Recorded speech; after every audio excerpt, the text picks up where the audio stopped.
time I close my eyes,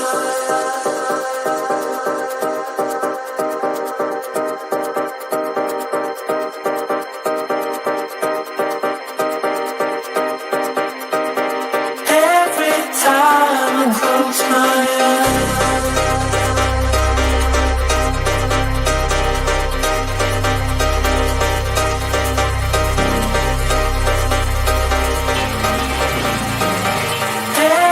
time I close my eyes.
Every time I close my eyes,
chivalry.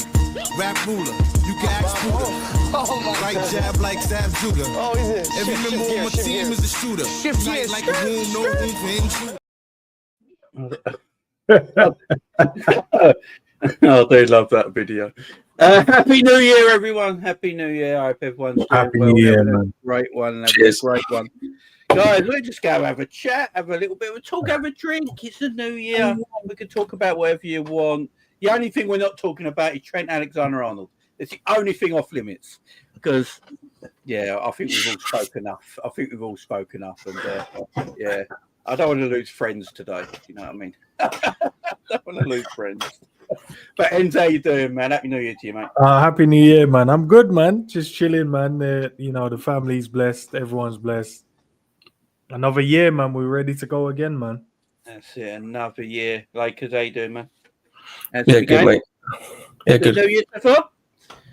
Yeah, kids are in bed. Well, Charles in bed, wife's asleep. So I thought, come on and have a bit of a party. All three of mine are dancing downstairs like lunatics. So, yeah, they ain't getting a bit. My two are on their PlayStation right now, man. It's crazy. I don't know if it's great parenthood right now, but they're doing it. I give up parenting. It's this little period where we're allowed to just, get off a little bit. I'm just glad my From tomorrow, the leash is back on. You know what I mean? The leash is back on. They got school again in a few days' time. My daughter's homeschooled today.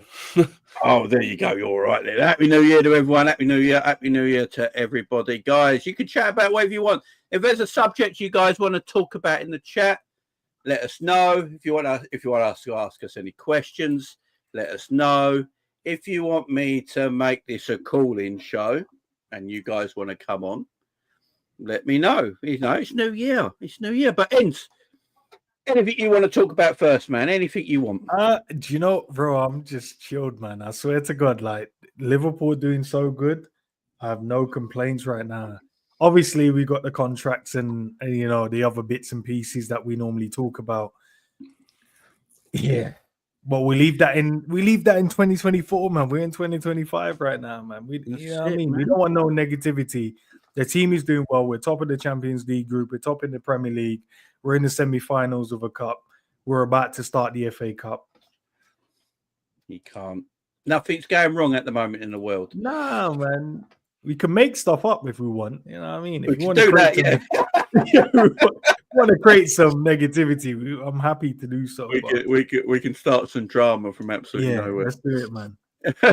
Let's just make some drama up. What's a good lie we could make up that sounds believable and run with it? I don't know, man. There we are, guys. That is the league in 2025. Top of the pile with Man United next. Couldn't be going any better for us right now. There you go. 18 games played, 14 games won, 3 draws, 1 loss, 45 goals scored, 17 conceded, 45 points. Look at Nottingham Forest, man. That is mad. But yeah, big up the Reds, man. Thought they let Nottingham Forest been second, like, right on them. I mean, Forest, man. Congratulations to them, what they've done so far. But hang on. What team have you not seen on this list yet so far, guys? I've seen Man City. Yeah, where's that? Yeah, how far have I got to scroll? Like, this is madness. 14th, relegation battle. Who would have known? Who have they got next? Oh, yeah. If they lose the next one, we don't put them in enough. Let's see where they got 20 points. Yeah, even if we beat them, man, they don't drop into like 18th. They drop into 18th, then that'll be beautiful, man. Why they got relegated? Just imagine if they get relegated. They won't be, man. The league won't. No, I know. The league won't let it happen. Do you know what I mean? But the league won't let it happen. Suddenly there'll be a problem with the weather and they won't be able to play or something like that. Let them get their energy back. But yeah, this is the same Man United that were allowed to drop out of the FA Cup. Let's not forget that. Do you know that's crazy that they was able to swap like dates and stuff? I was like, that when I saw that and I was like, hold on, so we could have done that the whole time. We could have said no to 12 whatever. 12 kickoffs. Yeah, apparently we could have said no. Apparently it's all right to say no. Apparently it's all right just to say no. But I don't know you could say no. I thought once the game's locked in, the game's locked in. They said no, we ain't doing that, and then they moved the game. Yeah, no, man. Scummy, man. This ain't not right. 9 losses already. 50% of their games have been lost. The thing is, they're still blaming Trent, aren't they? It's like, how can you blame? He's technically better than Amarin technically right now. Yeah. Do you know their best manager of the last 12 months? Van Nistelrooy.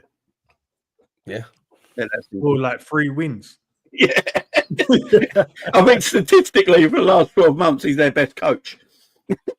Do you think they should have kept Van Nistelrooy then or not? Yeah, if I'm a Man United fan, I'm pissed. I don't know why don't. You should have kept Root till the summer. Keep him to the summer and let Almiron come in the new year when you buy players that suits his system. Because right now, Almiron looks a bit of a mug, don't he? I don't want to say too much here. When he's halfway through the season, he might come good. Pause. He might just be better in the second half of the season. So I don't want to. After Sunday, we're turns it around. Yeah, I just think it should be changed in its formation currently to the players he got until he can get the players he wants. That's the problem, bro. If you don't stick to your philosophy at this point and you go away from it early, he could do what Ten Hag did. That's what Ten Hag did. Ten Hag just decided like I'm gonna abandon what I know, and he got sacked for it. No, he left and in mutual consent. Was it mutual consent? Was it one of them? Nah, he got sacked, man. He got sacked. Could give him the boot. No, can I switch the subject? Why does Rooney keep being offered jobs and then just quitting after like a couple of weeks in. Scholes did it. Rooney did it. Lampard is the only one that kind of sticks through jobs, to be fair, unless he gets sacked. But yeah, Lampard, why do we keep just offering Rooney jobs? Because his name's like, Wayne I Rooney. don't understand it. Why does Rooney keep getting jobs and then he's just like, can't be bothered, I'll quit. And then someone else goes, do you know what? This guy that keeps quitting, let me give him a job. Yeah, it's because of his name. His name value, ain't it? Publicity towards him. Because he's a terrible coach. He's a terrible manager.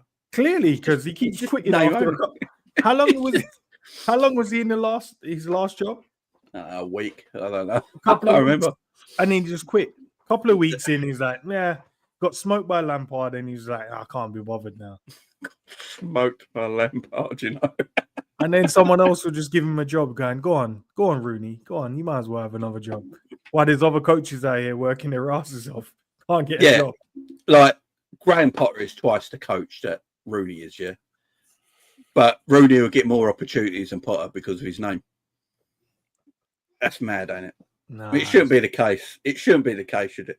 Like Frank Lampard getting jobs left, right, and centre. You know, they're even off. Before Thingy took the England job, he was second favourite. Really? I mean, like, why? I can't wait to see. That's a good conversation. How do you think Tuchel will do with the England job? Oh, Tuchel. He's what I know of Tuchel and seen of his teams, he does seem like a cup manager, don't he? Yeah. Like a tournament manager. Maybe that's all we need. Maybe we just need a disciplined tournament manager. Because because international cup is about coaching more than management, ain't it? International football. So maybe that's all they need. I don't know. You know, he knows the English game though, because he's been here. So that's one thing I'd say. He's going to have all the best players at his disposal, won't he? So he's going to have all the young talents, all the senior players. And I'm sure if he can't do something with this, just looking at the squad going, we probably need a left back though. Who's the kind of the left backs now for England? Luke Shaw might as well just quit because I don't. The Newcastle guy. Is it Newcastle left back? Yeah, Newcastle was one. He's a good boy. He's a good player. I'm trying to. Who else is there? English left backs chat. English left backs chat. Come on, give me a good English left back. I think Lewis Hall might be the front runner right now. I don't want to see this crazy. We're scraping the barrel now. If Lewis Hall, after like a season or 6 months in, he's the only senior left back we have for England. Who else we got? Like literally, who else? Like I'm trying to think. Might as well play Harry Kane left back when he drops. Harry Kane plays there most of the time. I don't want to see the Trippier thing at left back anymore. Do you know what I mean? Nah, I swear he's retired now, ain't he? Yeah, Luke Shaw retired years ago, but somehow. Mitchell. Played. That's a good one. Tyler Mitchell. Yeah, Mitchell is a good. Mitchell from Mitchell from Palace. Can play left back. Nah, I don't want to do the just put someone in the position because of. I want a left back. Saki, you know. Nah, we can't drop Saka back. He's saying just drop Saka out the right wing. Oh, what the Ipswich left back? He's doing good. Yeah, it's a shout. It's early though. It's early. I don't know. He ain't got that international experience yet. I guess you have to play to get the experience, but yeah, someone's gonna have to take. Carl will play there if we needed him to. Carl will, yeah. Someone's got an opportunity to take that spot as their own for years to come, though. That's what I mean. Fulham's left back. We all know he plays right back, but he's not being mentioned tonight. So we're not saying his name. When is Arsenal playing? Is it today or tomorrow? Tomorrow. Yeah, today. Yeah. 5 o'clock. For some reason, I thought they were going to play. I was looking for the result. I was hoping they lost or drew or something. But... Well, they're away to Brentford, which should be a difficult game, but apparently Brentford got 10 injuries. 10 injuries? So, yeah, they got 10 players out. Apparently they were on. What was it? 2-3 days ago, they were doing the Brentford press conference, and the person that was the reporter that was outside Brentford training ground said, "If I had to go through the injuries, we'll be here for 10 minutes." Okay, fair enough. So I'm not quite sure. Actually, let me have a look. But apparently they have got a lot of injuries, but I don't know what players it is that are out. Hopefully, it's not their best players. Let me have a look. Baz, you said Robinson, bro. Nah, he ain't. He's American, bro. We can't. He's American. The Americans in. Yeah, I think he's already got American caps as well. So Yeah. We can't be drawing the Americans in to help us out. What do you reckon of Anthony Robinson? There's a lot of Liverpool fans like him as a left back. What do you reckon? Oh, bro, I don't know, man. I'm kind of 27 cool now, isn't he? Is he 27, 28? I don't. For me, I don't care about the age. I think if you're good enough, you play. Don't matter how old you are. Even if it's for a season or two and it helps us win the title, we win the title. But I don't know, man. I don't know what way we want to go. I don't want to do the thing where there's a name being shouted out, we watch some comps and go, that's the guy. It has to be the right guy for me, man. Sometimes it is the unknown guy.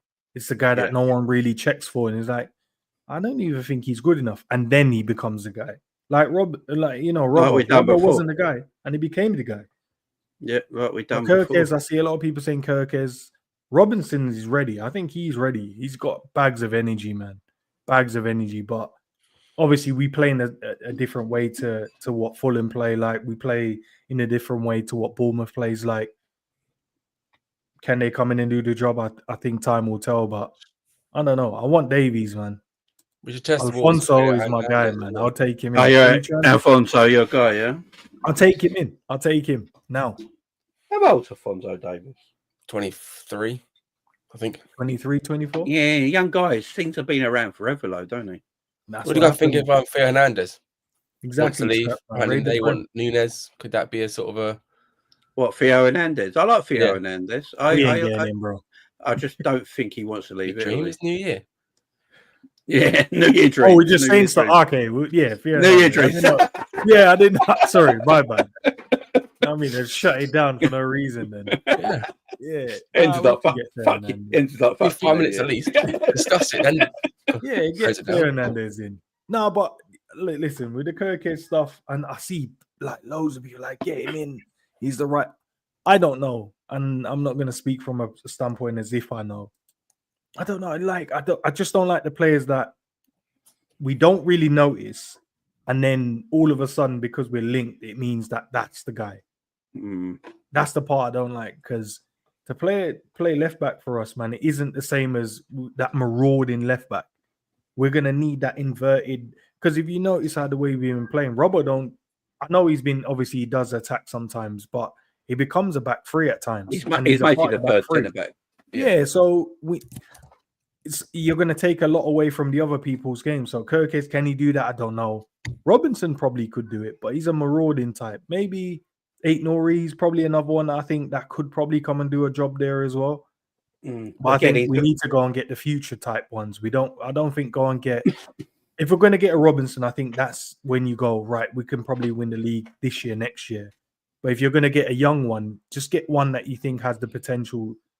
But instead of just going to get this random because we thought the one season is good enough. Yeah, I think the club would probably want a player that's young that can bed in for the years to come as well right now. Seems to be the profile we go for. So, you know, is it Hato? Yeah, Hato, at Ajax, everyone talks about. I'm not going to lie, I don't watch Dutch football, so no, I've not really seen him play. But apparently, rumours are he's absolutely killing it, and he's good for his age, and he's that next superstar youngster out of Ajax, like a Gravenberch and all that. So, yeah, look, if he's there to be bought and he fits the profile, and this is the main thing on me, and I don't know you, but he's all about profile. You know, you can throw a name out there, but if you don't fit the profile and what Slot wants to do, what's the point in buying them?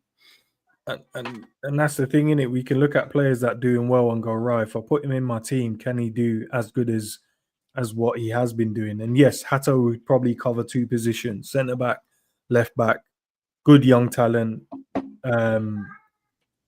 But at the same time, man, this is the Premier League, man. Sometimes I knock it at time to time. I'll knock it and go, is he that good, really? Because obviously Man City's been slaughtering the league for 4 years and just making it look easy. But to be fair, like we can't just draw anyone to come in and go, that person's going to do well. Hato is young. It just takes a couple of bad games and the media gets onto him and he could end up being in the shell. And then all of a sudden, you're like, yeah, maybe he's not as good as what we thought he was going to be. Yeah. I mean, that's the thing as well, because he is young. Do you think Liverpool might be? Well, you're talking about this yesterday, actually. Me and Lakers and came out talking about this yesterday. Do you think Liverpool might? Because we apparently are looking for a fourth centre back, but finding a fourth centre back that knows they're not going to get a lot of game time and thus needing maybe a left back. Do you reckon? And the way you said we play, like we do, we play that three at the back, don't we? When Trent's the more attacking fullback, you play the three. He likes that. He's got the double pivot in front of him, so that defensive security there, and he can use the wide areas. Do you reckon we might get like a versatile left back, centre back combo kind of player that can, he's our left back that can go into that three, and also if needed, is a fourth choice centre back at the same time, but he gets a bit more game time. Possibly, but that's the trouble when you come to a top team, right? It's about finding a player that's going to want to come and maybe sit on the bench. Maybe sit on the bench and go, right, when you get the opportunity, can you come in and play?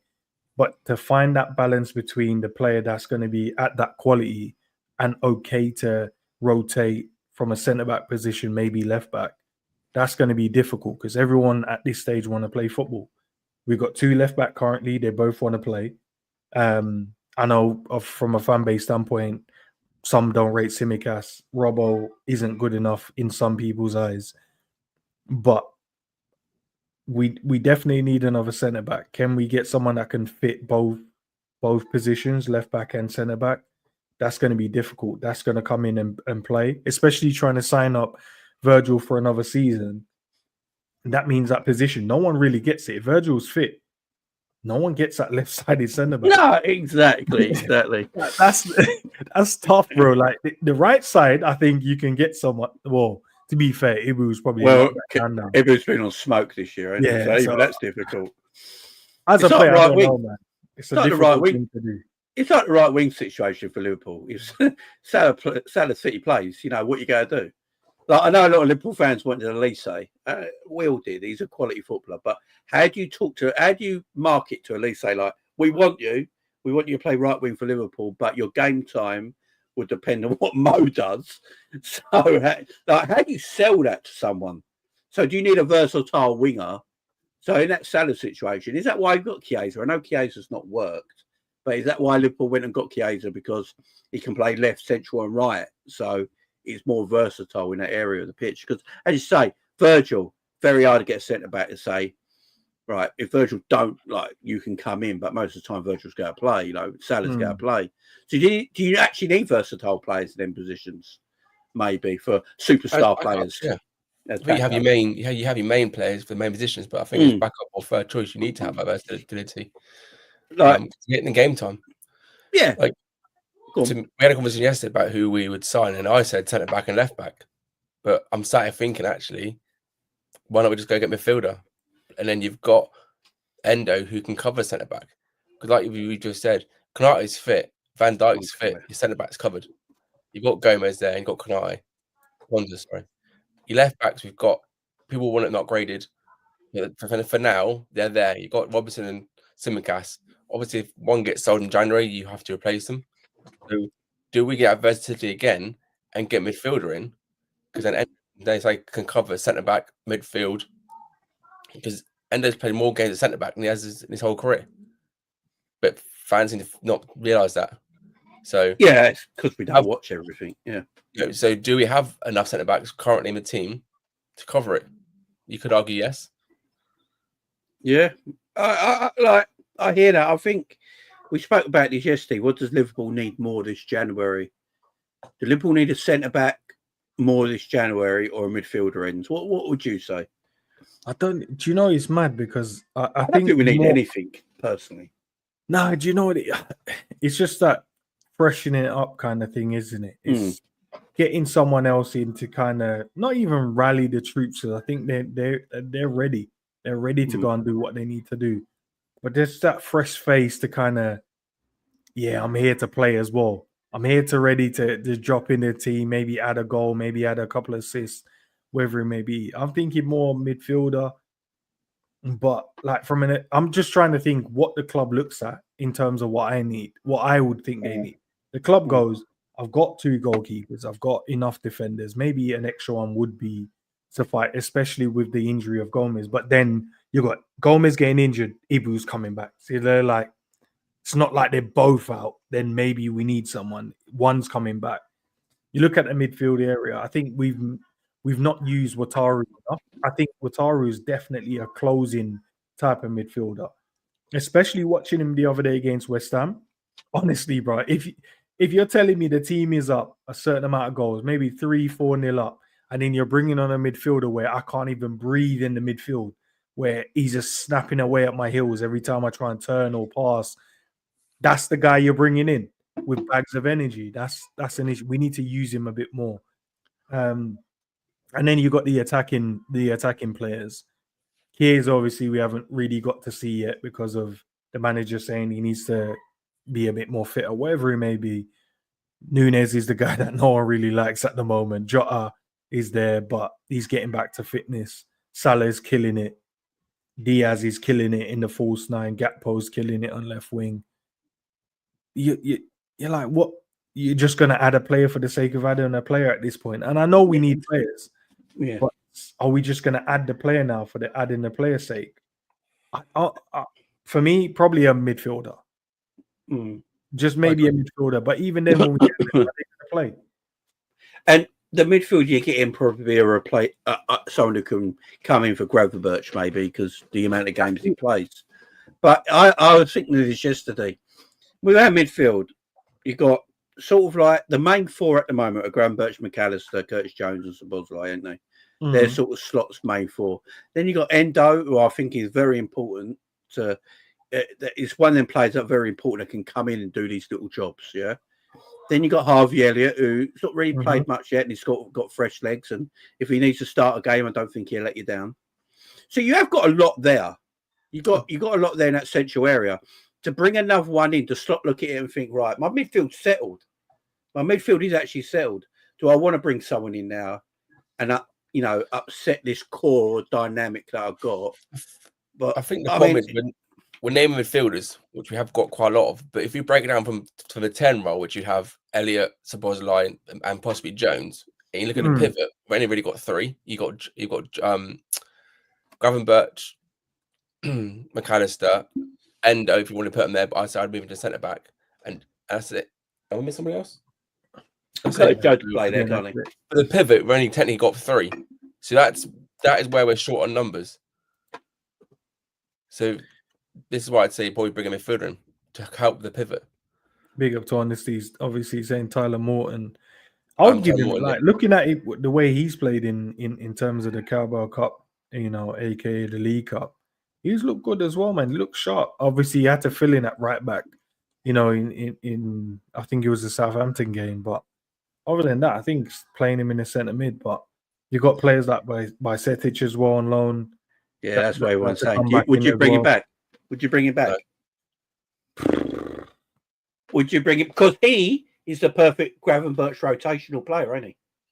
Nah, but I think even though I rate him as a player, you got Trey that could probably get those minutes as well. So you go bring him back. Has he evolved enough from the time we've seen him playing the first team? That's what I keep couldn't come in and play. And I don't know how good. We can recall him. I think it's because they paid a fee, didn't they? I don't think we can recall him. Oh, if they paid a fee, then you can't recall. I think so, yeah.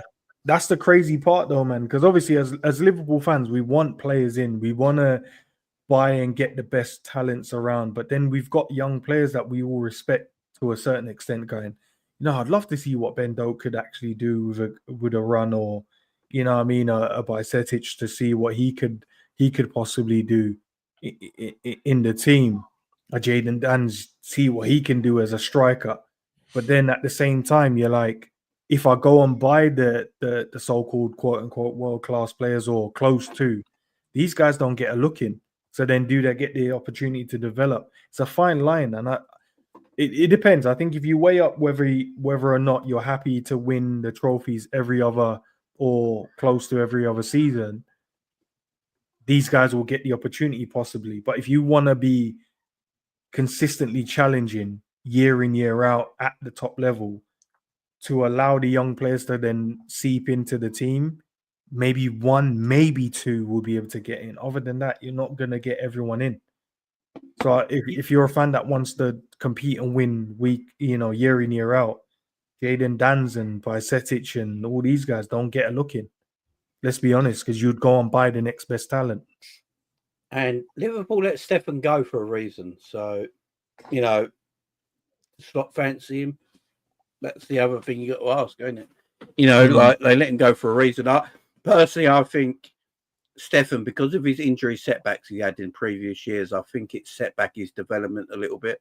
Mm-hmm. So I'd say Tyler Morton is more developed at the moment as a footballer right now than Stefan is, because Tyler's been playing, especially in the Championship the year before when Stefan was injured. So maybe that's why Tyler stayed. Stefan went out on loan.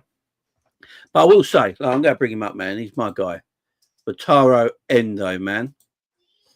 Like, I love the guy. I've always loved the guy ever since we bought him. I was like, I just go back to the guy. I love him. He's a great. I think he's a better player than people give him credit for. I know he hasn't got the athleticism or pace across the midfield, but I actually think he's very good on the ball. He's actually a decent passer as well. He can break lines with his passing. What lets him down is probably his athleticism in the midfield.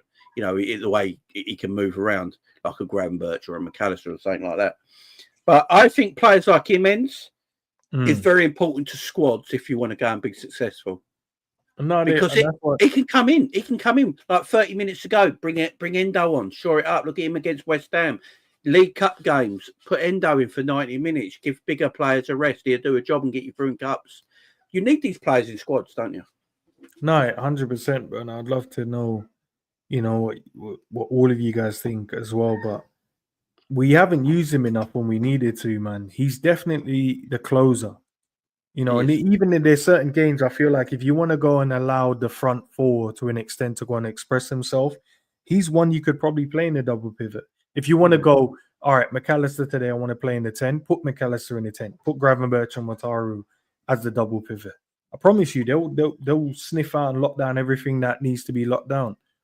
We haven't used him, whether or not Slot hasn't really trusted him enough, or maybe not understanding what, or looking at how he plays and going, I don't think he can do a certain role for me.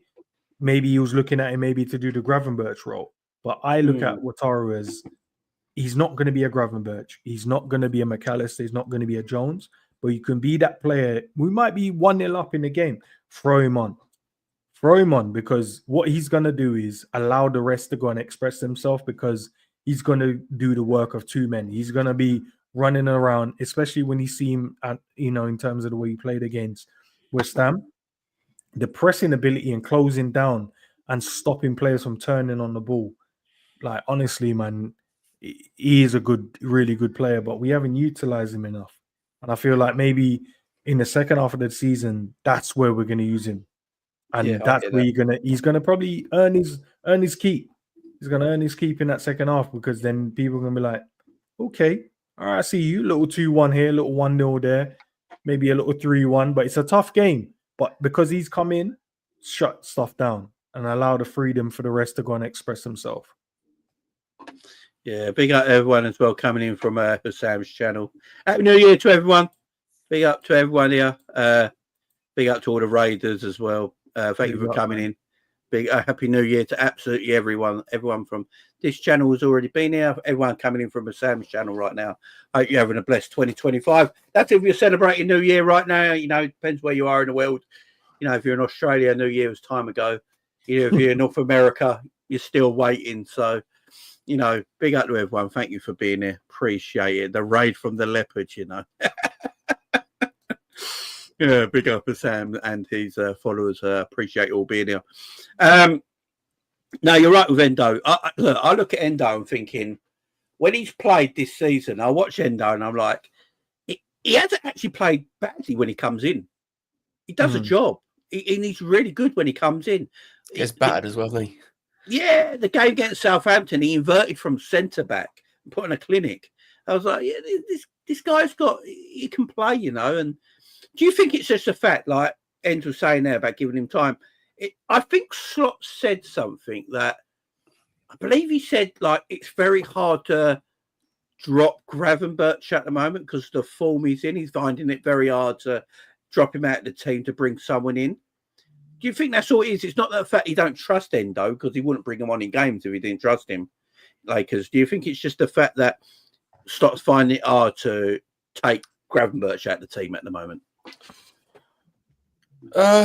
Yeah, I just think Endo knows his role, and I think Slot knows Endo knows his role. Like, he was brought in to just sort of replace Milner in a way. You know, that old head, you know, play 30 minutes every game, 10, 15 minutes every game, just to get him in the field and just to shore up the back line or shore up the defense. And it's perfect for it. So I do see now he's obviously bringing players off earlier for Endo. So maybe, like you say, he's now become more trusting of him. However, maybe sort of just trying to get used to certain players in certain roles first, and now he's used to certain players in certain roles. He's now experimenting players that are on the fringes because he knows he can trust the first 11. That's the first 11. Okay, now we're winning games now by a couple goals at half time. I can now test in the players that are on the fringes and see how they do. And Endo's come on and he's looked brilliant at centre back. He's a great in midfield. You know, he's got about 30 kids apparently. No, he's got about 4 or 5 kids, and he's used to being beaten up at home. So being beaten up in the football pitch is nothing. He wears a gum shield for a reason. He probably wears it at home as well. Yeah, can you imagine wearing? I reckon he wears the gum shield when he's banging his wife. That's just my opinion. But just wax it on. What do you reckon? Not about the banging the wife bit, but what do you reckon? The gum shield stuff. If a player wears a gum shield, man, you have to be aware of them, bro. Because scary guys. He's not coming to mess around. If you look across to your opponent and he's put a gum shield in and we're playing football, you're like, what kind of game do you think we're about to play, mate? Because I'm here to kick the football around and you're putting a gum shield in. That means anything goes for this guy. And you've seen it, bro. As I said to you in the West Ham game, you go and watch it back. Just watch the moment when he comes on. Everyone that he comes up against can't turn on the football. They're just nervous as shit because the guy's good, man. The guy's good, and we need to utilize him more. No, I like the guy. I rate him, man. And do you know what I rate about him? He's obviously a great character to have. He doesn't moan about his game time. He's sitting there. He knows what his place is in the team. Obviously, he wants to play. No footballer don't want to play. He wants to play more, but he understands his role. And that's the thing about transfer markets.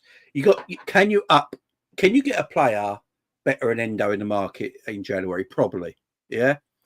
But will that player kick off would he be as disciplined as Endo is when he's not playing? Not kicking up a fuss, knowing his role in the team, comes in, does his role, knows, I might not play next week, but I've done my role. I'm proud of the work I've done. I've helped the team.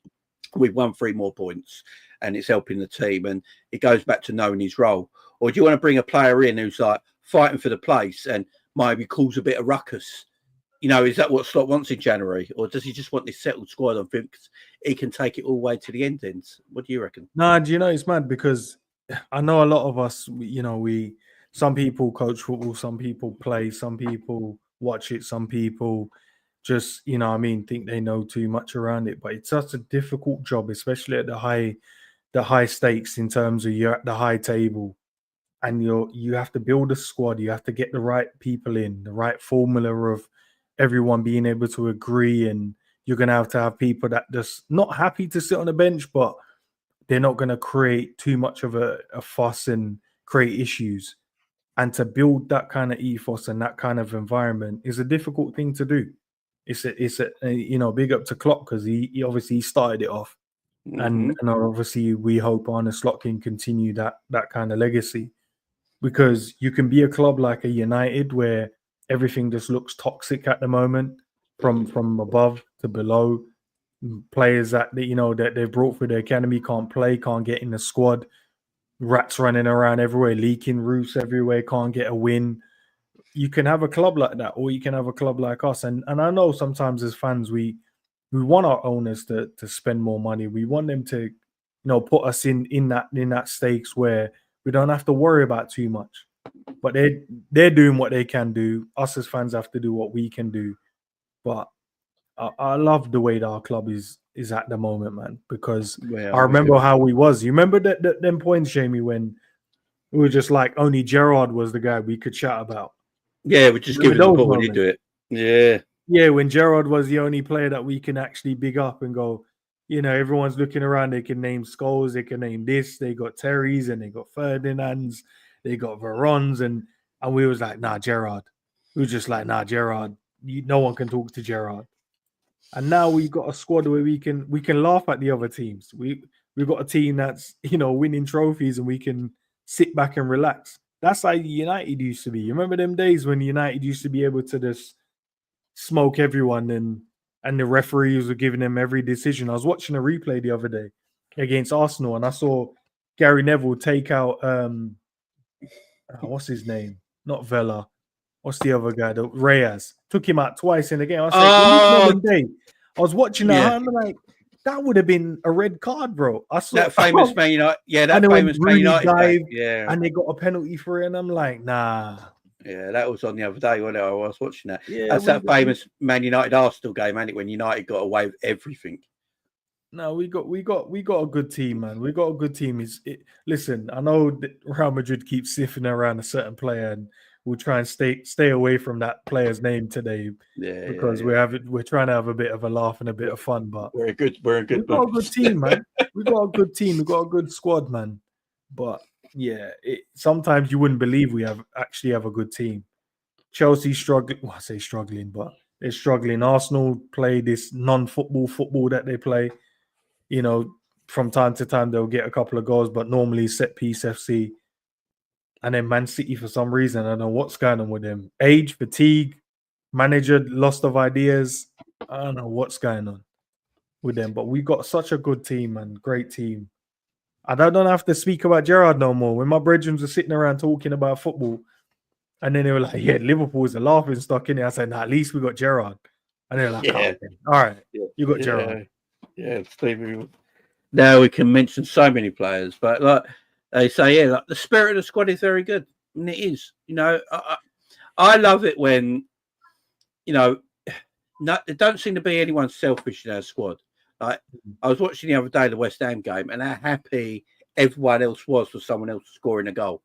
There was no like, oh, he scored, like it's my turn next sort of thing. Like Salah was happy for Diaz scoring. Diaz was like everyone was happy. There's a good spirit in the club right now, ain't there, Lakers? So that needs to continue. Whose idea was to bring a coffee place into the reception at the training complex? Because I think that's where it's all going from. It's like they're all drinking coffee together, having tea, watching around for lunch, collecting 3 points, doing it again. I think that's why the squad just is so happy, because they just had having that bond time before training. Because if somebody's putting an easy thing, putting a coffee bar in a training complex, and the players loving it. Yeah, they love it, man. I think it was Mo's idea, I think it was Mo's idea. Mo didn't pay for it. The club paid for it. But I think it was Mo's idea. Mo's in charge of it. I think Robbo was talking about it. Like, Mo pretty much is in charge of the area. When Mo retires, he'll be doing the coffee for the lads. Yeah, and I think he said, like, Diaz likes a lot of sugar in his coffee. That's the rumour. And apparently Salah told him no more sugar. Like, he's telling him no more sugar. Sort of thing. I love it, and they're having a laugh about it. But it seems like a great idea, because as much I took a bit of a piss take about it in the summer. I said our biggest transfer was the coffee bar in the summer. But it sort of was in a weird way, because the players come together more. There's somewhere for them all to sit closely, talk one-on-one, have nice chats and stuff like that over a little coffee and all that. And it's just right outside. I believe it's right outside the entrance, ain't it, as they come through the door. As you come in, you're bang, you're there. Another little thing, it might look stupid to other people, mightn't it? But it seems to be something that's brought the players together more, and having little chats here and there. That's the thing that a lot of people, sometimes it goes unnoticed. The moment you can, build a bit of bond, understanding, sit down, have a coffee, and then have a one-to-one conversation with players. Maybe you wouldn't naturally have a conversation with, because we're getting ready, training, eat, ready to go out there, maybe in the gym, and you can't really have a conversation as you're working. But that moment where you can sit down and have a coffee, it's like anything in life now. Sit down and have a coffee with your mate. You can get so much things done in terms of conversation. And I think that's probably what's brought the boys a bit more closer, as if they wasn't close anyway. I think they were close in general because of what, the ethos that Klopp, brought to our club. But yeah, no, having a coffee bar there and they're just chilling, you can just tell they just relaxed. They're just like, all right, Mo's there, Virgil's there, whoever else is there, Robbo's there. Who else I've noticed always there with Mo now? Soboslai. Yeah. You notice most of the pictures now, you got Mo and Soboslai. And he's even he's having the Under Armour top now as much as Mo. Mo don't really have the training top on. He's just got the Under Armour. Mo showing the peg. Sobo is doing the same thing as well. So I don't know if he's, Mo's kind of just imprinting on the rest of the boys. But nah, man, big up Imran, bro. Happy New Year, Imran. Happy New Year, mate. Man. But no, it's good to have an area where the boys can really like relax and talk and get to know each other. Because that's the difference between running an extra mile for your boy, because, he might have lost the tackling. Like, I need to put it in for him and making sure. Sometimes that's all it is. You have to get to know your teammates, and sometimes you can't get to know them. If you get into the training ground, train, you eat early, maybe have a little discussion quickly, gym work, outside, train, home, sleep, whatever. But having that coffee bar, sit down if you get there early enough, which I think they will say Mo gets there the earliest at times. Yeah, of course he does. Yeah, Mo's always there early, man. Mo opens shop. Yeah, you get him. Mo's already making a coffee. You're like, hold on a minute. I don't think that guy leaves. And obviously, he's got a key. And always, Happy New Year to Misha. Always big up Misha as well. Spider says, what we drinking, lads? I am on the spiced rum and coke. What are you? Any you guys on anything? Ray nephew, man. We'll keep it straight Caribbean. There you go. I'm boring. I'm on a cup of tea and a can of coke. There you go. No, whatever you want to drink, man. Nothing boring here. Spider. If you don't know Spider, guys, go and look at his channel, Spider LFC. Go and check Spider's out on his channel, guys. So look, over 200 people in the chat. Make sure you're going to check out Spider. If I've got any mods in the chat, could you put Spider's link to his channel in the chat for me, please, guys? Go and check out his channel. Does a load of Liverpool content. Great guy, but he's usually singing. Yeah, he's usually singing. He's got a good voice, man. Now. Spider decided to start singing now. He's got a good voice as my man, Spider. So go and check him out on his Liverpool channel, guys. Go and check him out. It certainly is a rum and coke, my man. Yeah, spiced rum. I do like a rum and coke. If I'm going to drink rum, but if I'm going to drink anything, it's usually rum and coke or single malt scotch. They're my two. Yeah, and then I drink the cheapest of beers, man. What is the cheapest of beers? Oh, probably Kronenberg or something like that. Skanky beers. Like an ale. I don't drink beers, so I don't know. Cancer state beers. You know what I mean? Like a nice ale. Nice ale. Ale was good, man. Ale was good. Tell you what, you got to be in the mood for an ale, though. You got to crack an ale open. I always feel like you just got to be in the mood for an ale. Most Sundays, I'm in the mood. Most Sundays, there you go. Yeah, he sings for a living, to be fair. He does sing for a living. Sorry, bro. I didn't even know you sang for a living. Yeah, he's good at it, man. He's good at it, to be fair. I've heard some of his stuff before. If you don't know Spider, he's worked a lot with Jack as well. Everyone knows Jack. Yeah. He's worked a lot with him before as well. I think Jack worked for Anfield Index. Big up Jack, by the way. I haven't spoken to Jack for a while, but he works for Anfield Index now, I do believe. So, yeah, big up to my man, Jack. Yeah, good. I love it. I love seeing people succeed. And I've seen N succeed. Like, N's come and seen done tremendously well. Big up the UNs. Smash it at the moment, man. Putting out great content. I love seeing people doing well at this. And it's hard. It's not as easy as people think it is, just turning on a computer doing YouTube for a living. It's a difficult thing because you're going to come in for criticism. There's going to be people who hate you. There's going to be people that love you. And you just go, you got to go with it. You got to roll with it. I think that's the difficult part in it, just to kind of be able to understand the moment you turn the camera on. People are going to disagree and people are going to agree, and some people are going to. and you just have to just be yourself, man. The amount of stick I normally get sometimes is jokes, but nothing gets to me, to be fair. Apart from, sometimes when it's unnecessary, then what I mean, maybe I'll get onto that. But other than that, I had a certain video earlier on today about a certain right back at Liverpool. Names were not being mentioned tonight, and people that usually love me in the chat were coming at me. I was like, "Whoa, what is going on here?" Like, you gotta be careful, man. We're just having a chat. It's like, yeah. And then Jerry came on. Big up, Jerry. He's like saving me. So yeah, it was a mad one. No, I saw one of the comments. Someone said, "Shut up to Jerry." I said, "Yeah, man, Jamie, shut up." Yeah, John, shut up. I don't know what I'm saying wrong.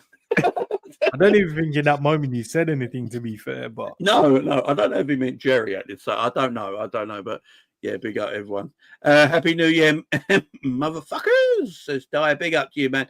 Have a great new year. Everyone. I want everyone to have a great new year in the 2025. Imran says Simi's new year resolution should be removing him eye bags the size of my balls. Yeah, that man. Look, he went. What is it that time when he was in international duty for Greece? And he got the tan back in 24 hours. He looked fresh. And then he came back and he was like, it left his body straight away. It was like, that man he's up too late, man. These guys are, do you know the maddest thing? I think if you have like Twitch, right? If you have Twitch, I don't know if most of you guys have Twitch. Most of these guys play gaming at late times.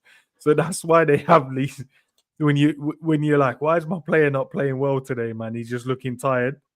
You have Twitch, man. Most of these guys have Twitch accounts and gaming accounts, man. So they'll be up to a crazy time playing games, and you wonder why they're not performing the next day.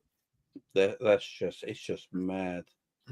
Wow. So some news: Liverpool are braced for interest in Mohamed Salah and Virgil van Dijk and Trent Alexander-Arnold to be stepped up as clubs from across the world of football now circle over potential pre-contract agreements.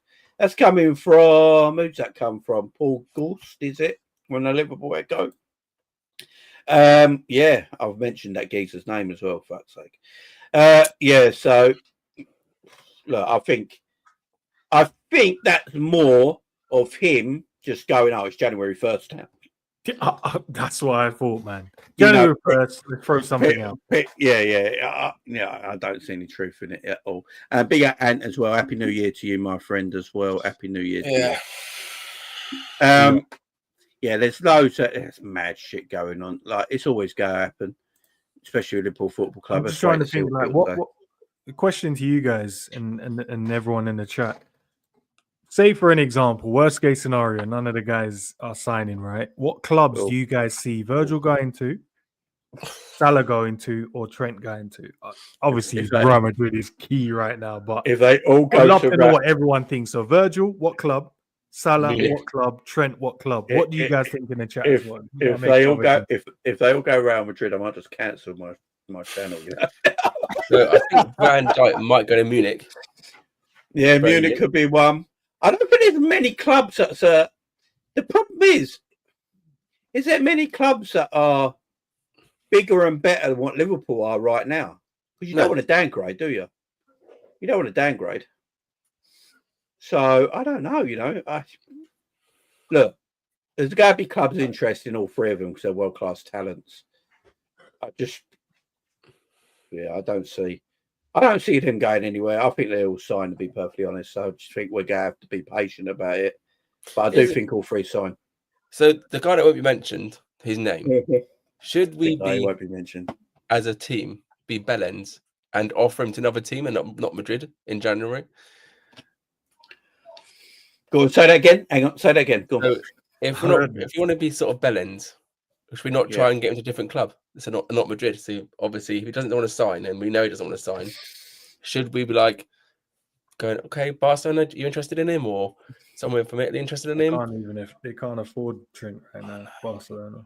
Do you know what? So obviously, Saudi maybe just try and get rid of him somewhere else, like a nephew to Madrid. I don't think he wants to go anywhere else. I think it's either stay here or go to Madrid. I think he's being very clever.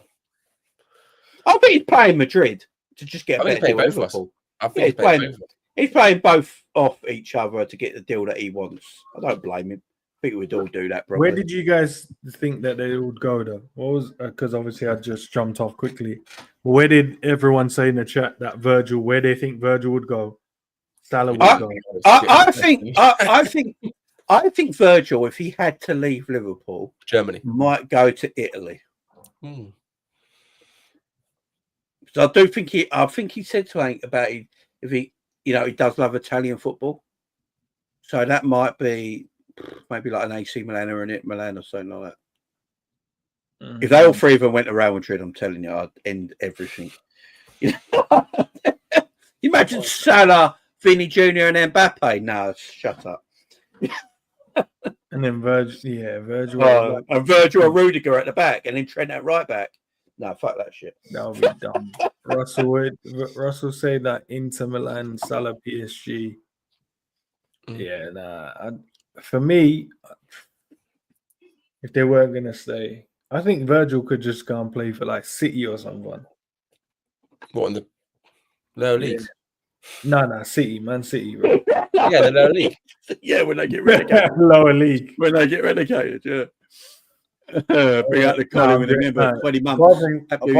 I think Virgil would go. If they knew there was a real chance of signing Virgil, I think every team would clamour to get him. Every team. On the phone to him. They're probably trying already on the phone. I think out of all three of them, Virgil's going to stay the easiest. I just feel like he's going to stay. If I could assign a team, I think Real Madrid would go for Virgil. Virgil, Rudiger together. Salah, I think Salah probably gets. I don't even know, bro. Everyone. Who wouldn't want him right now? I think, like I said, I think Van Dijk and Salah stay. I think Salah wants to break his records. I think that's what he's looking at. He's looking at his numbers. Yeah. Do you believe in the thing that they keep saying that the reason why they're playing well is because they're nearly out of contract and they're playing for a contract? So I'd say that about Mo because he sort of does it every year, but Mo is on Mo's on a different planet right now, number-wise. I don't know. I think Mo's playing better this year because he's more in front of goal than he has been previous years. I think Slot's looked at Mo and went, right, you're my best goal scorer. Let's not have you doing this out wide shit no more. Let's just get you more involved in the middle of goal. I think that's the case with Mo. But he's basically on 9 now, isn't he? Yeah, Mo's a striker who plays right. Mo's a striker who plays out wide. Like Thierry Henry. Thierry Henry is naturally a left winger. They made a striker, so he drifts out to that left-hand side naturally as a player. Same sort of thing. They're not proper out-and-out number 9s. Virgil just plays the way he does anyway. It's the other geezer. It's the other geezer right now. I'm not sure, man. I think all three will sign. I think that statement there, if all three signs, let's say before the end of January, all three signs, right? I think that statement probably not shock the world, but I think that would cause, like, they'll just like, nah, this Liverpool team is unreal now. If we can keep all three are happy, and then go and sign someone else in January, I think that everyone would then be, scared of what we're possibly going to do. Trent signs, Virgil signs, Salah signs, and then we go and get our throws Zubimendi's name in there because that's the one we knew we needed or wanted in the summer. Just that statement will be crazy. Yeah, like imagine we say all three sign, we then replace Nunez with a top quality attacker as well. Then easy. Yeah, replace or play Nunez. I didn't hear that part. I didn't hear it, bro. I didn't. If we replace Nunez, but this is the thing. Like currently, you're playing Diaz and Jota as our 9s.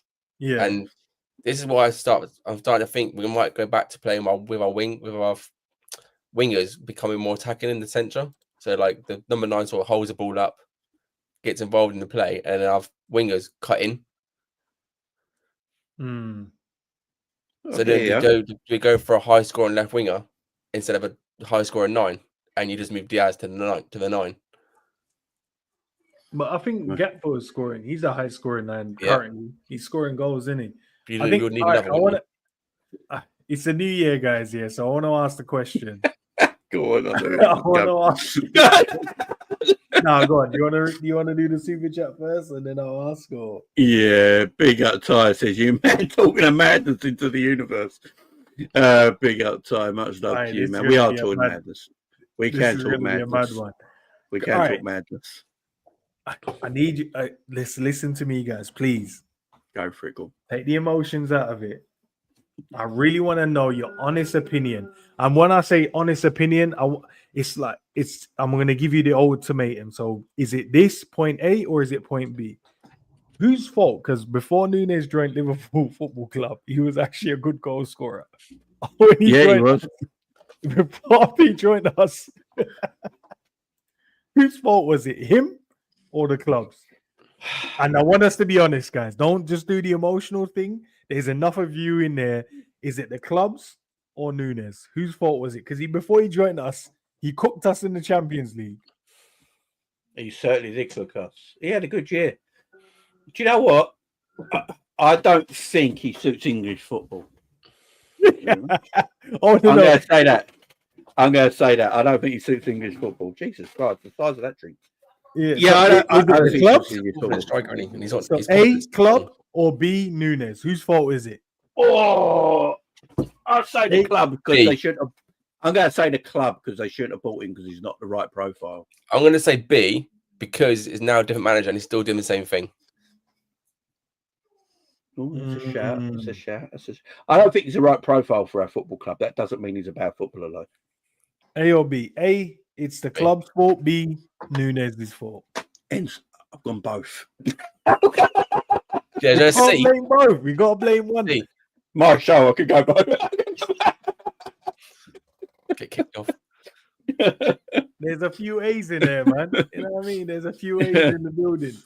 So I'm going to say this right now. I actually like the guy in Darwin. I like his aggression and his emotion and that for the club that he plays for. I don't know if he's ever going to succeed at Liverpool. I don't know. I don't know if he's blame Linders then. I don't know if he'll ever succeed in the way we want him to succeed. But I think there's a player in Darwin, and I think if he went to Italy or Spain, I think he'd do a good job and be a good player. Look, Aspas came to Liverpool once. Absolute dog turd. Far worse than Darwin. The worst corner I've ever seen in professional football. And he went to... Did he go to Italy? And I can't even remember Aspas scoring for Spain. No, but he did. Did he go to Spain or Italy? And when he went to Spain, he was top goal scorer, wasn't he? Did he get caliber of player? Yeah, so maybe it's the same with Darwin. Spider, I've DM'd you on Twitter, man. If you want to come on, I sent you the link. Hey, Jay, can you do me a favor? Just throw I just want to know if you can put a poll up. Just I'll put a poll. Nunez. All right. No, is it A club, B Nunez? I want to see what the people vote for because that'll be interesting to see. Let me do. You guys talk amongst yourself. To sign him in the first place. You didn't want him. I didn't. I'm quite happy to see who we sign and then see how it goes. I don't really go out picking players because I trusted how we used to run. Like when Ed was here originally, we were signing like Genies and Robertsons, and back then we were like, why are we signing these players that are getting relegated? And look how they performed. So, I'm just quite happy just to see how he comes in and see how it goes. Nah, man said El Donkey has to go. Nah, listen, we're in a new year. Guys, we're in a new year. Please, just take the emotion. Just think about it for me for 1 second and then vote in that poll. Don't just throw the emotion. How is he internationally? How is he for numbers internationally? She scored goals, bro. I think he does all right internationally. Let me have a look. I can vote as well. Let me vote. I ain't gonna tell you what I vote for, but yeah. What's your answer then, Enz? I ain't gonna tell you what I vote. No, he's keeping that to himself. I keep that to myself, man. That's with Enz and his God. Yeah, exactly. I'll keep that to myself. You guys won't know what I vote. Enz got a poster and he does on the wall. Nah, do you know what? I was gonna do one day to put a poster up here, but I know yeah, people just take that seriously. I was going to do it to troll, but I was like, So nah. for Uruguay and World Cup qualifiers in 10 games so far this year, he's got 7 GA in 10 games, 5 goals, 2 assists. So 1 in every 2, perfectly fine. So the issue is with us then. No, I'm just saying. He got 7 goals. The thing is, Genie was the same, wasn't he? Genie was the same. Couldn't score for us. Goes away. He scored. He was banging it in for Netherlands. And it was just like maybe Klopp used him differently. Well, we played him. Yeah, we played him as sort of like DM, didn't we? Like totally different way of playing him. What have we got here? There you go. Wade says, what position do you think is the weakest and which players can make us better in that position, guys? That's a question for all of us. So what's the question? Which position do you guys think are the weakest and which player would make us?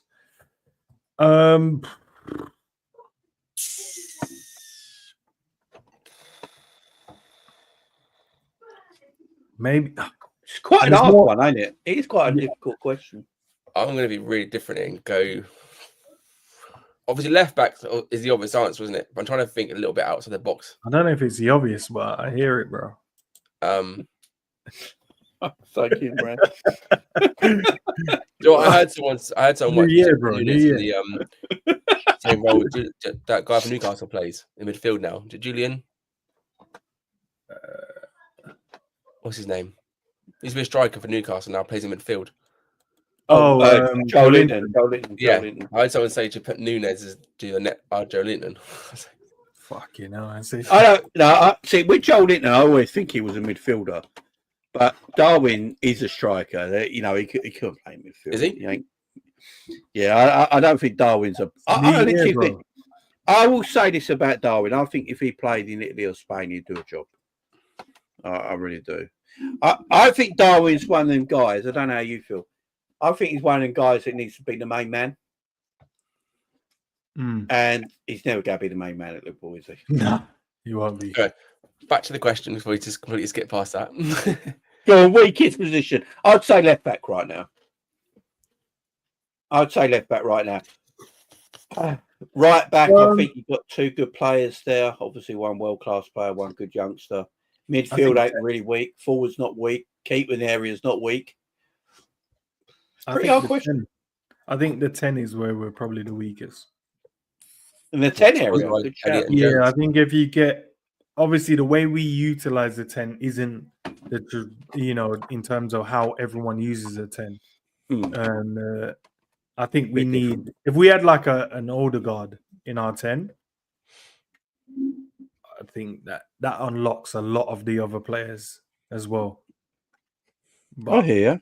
We got Szoboszlai plays it a bit different. Elliott plays it a bit different. Jones plays it a bit different. Mac plays it a bit different when they get the opportunity to play there. But no one's kind of nailed down the 10 position. Sobo's obviously had the most crack at it, to be fair. But you'd probably say it's only in the last month, maybe month and a half, where he's started to show what he's about in that position because he started to score and maybe get assists here or there. Is Xavi Simons a free agent in the summer? Just I think the 10. What's that? Say that again. Xavi Simons a free agent in June. So I thought he just signed PSG long ago. No. Is he a free agent? No, he's a free agent. His contract's up at the end of the year. Yeah. Is it really? He just signed for PSG like 2 seasons ago. I know he's been on loan. Yeah, he's a free agent. The free agent list is mad. Have you not seen that free agent list that's going on? It, man. It's crazy. It's a crazy list. The 3 best players on that list are all ours. It's the main thing. I'm not a big fan of Xavi Simons. I don't know about you guys. I don't know. Like I don't know where we're weak. I don't think we're weak in positions. I'm gonna ask a question. I don't think we're weak in positions. I'm just more concerned of obviously players getting injured more than that. Like obviously Jota is massive injury prone, and we've got a 9 in Nunez who can't hit a barn door. So if Jota gets another big injury, I know obviously we'll play obviously Diaz there. What happens if then Gakpo gets an injury? You can have to put Diaz back and then Nunez back on the field, and we're not going to get a goal unless Salah's there. So I think we're at the point now as a team, we need to reshuffle certain players. I think a couple of players need to go and they're replaced for better ones, more than us being weak in certain positions. I hear you. I think there's areas that I don't know if they're weak, but you can improve. Like saying you can improve on a position doesn't mean it's a weak area still at the same time, because you're still strong in that area, but you might be able to get back. Look, our left backs are Robbo and Tsimikas. I've been saying it for a while. You know, I see people in Liverpool chats talk about Tsimikas like it's Paleo Maldini. It winds me up. Because it's the same guy over a year ago that everyone wanted out of the club. You know what I'm saying? So it's only because Robbo's form has gone that way. Although I thought the other day Robbo went out. I know he had that bozo moment in the first 30 seconds against West Ham. But after that, I thought Robbo was actually really good. So I think offensively, Robbo is still at it. There is question marks about him defensively. Robbo's answered that himself. It's just his legs. What is it though that he needs to do though, Jay? What? Because I share the same, you know. I think it's his alertness, saying it. It's his alertness to situations. Okay, the problem I have is once there is a magnifying glass on a player, I feel like at that point now, even if you have a good 80 minutes, if you have a bad 10 minutes, that bad 10 minutes means more than the. And I hate that. I hate that. I go because you're right in terms of that first bit. Apart from you say the goal, but even then, I was sitting in. Obviously, we got the little back office space before we go live, and I analyzed the goal, and I said, in that moment, you know, Virgil got turned the same as Robbo because he overcommits as well, and then he comes off of his heel and goes in, and then before that, Trent runs out of position. Before that, Gravenberch allows the cross. Before that, Gomez is in line. So there's so many things that happen before the actual goal. But Robbo takes the full blunt of it. And I was like, I get it, because everyone wants him at the club because we want a new left back. And that's fine. But it feels after that moment, I thought he was fine. What else did he do wrong? But after that, everyone's like, nah, he had a shit game. I'm just like, well, no, I thought he was good. He didn't. I thought he was good. No, I thought he was good that whole game. Like that goal you were saying in that game. I actually said my match reaction after that. You got to put a lot of problem. You know, Gravenberch shouldn't have allowed the cross. One, should have stopped the cross. The other, if you go back to it, before the ball is put out wide for the player, for Gravenberch, Gomez was the deepest player who was keeping everyone onside. And then when the ball's crossed in, Virgil weren't exactly doing anything either. So getting and then because Robbo's the one turned on and it goes in, it just looks. But Virgil goes as well, because as soon as Robbo turns his back to go and shut down maybe the angle of the shot, because he thinks he's going to take it on the back foot, swivel, shoot. He goes to read it. Virgil goes as well. But yeah, Robbo got the full blame for that one. This is a mad comment. Remember Toy Story when Sid put that magnifying glass on Woody's forehead? Yeah, Sid is Don and Sam and Woody is Nunez. You know, there's a thing where people say that Sid is not actually the real bad guy in Toy Story, because he's just a little boy who messes around with toys and takes heads off and put a T-Rex head on a doll and stuff like that, which most boys do. Is he really the bad guy? I don't know. I think the fact that toys come alive is a bit creepy in me more than Sid. Put it out there. Bring up Zia's comment as well. He said Enzo doing it again. Hang on, where? Oh, this one. Yeah, Enzo doing it again. That goes. See, look. People go disagree. People disagreed with me. I didn't say it. I didn't think it was Robbo's fault. I thought it was a collective issue. Right back ran out of position that our defensive mid had to go and cover. The defensive mid tries to read across, it goes in. That's fine.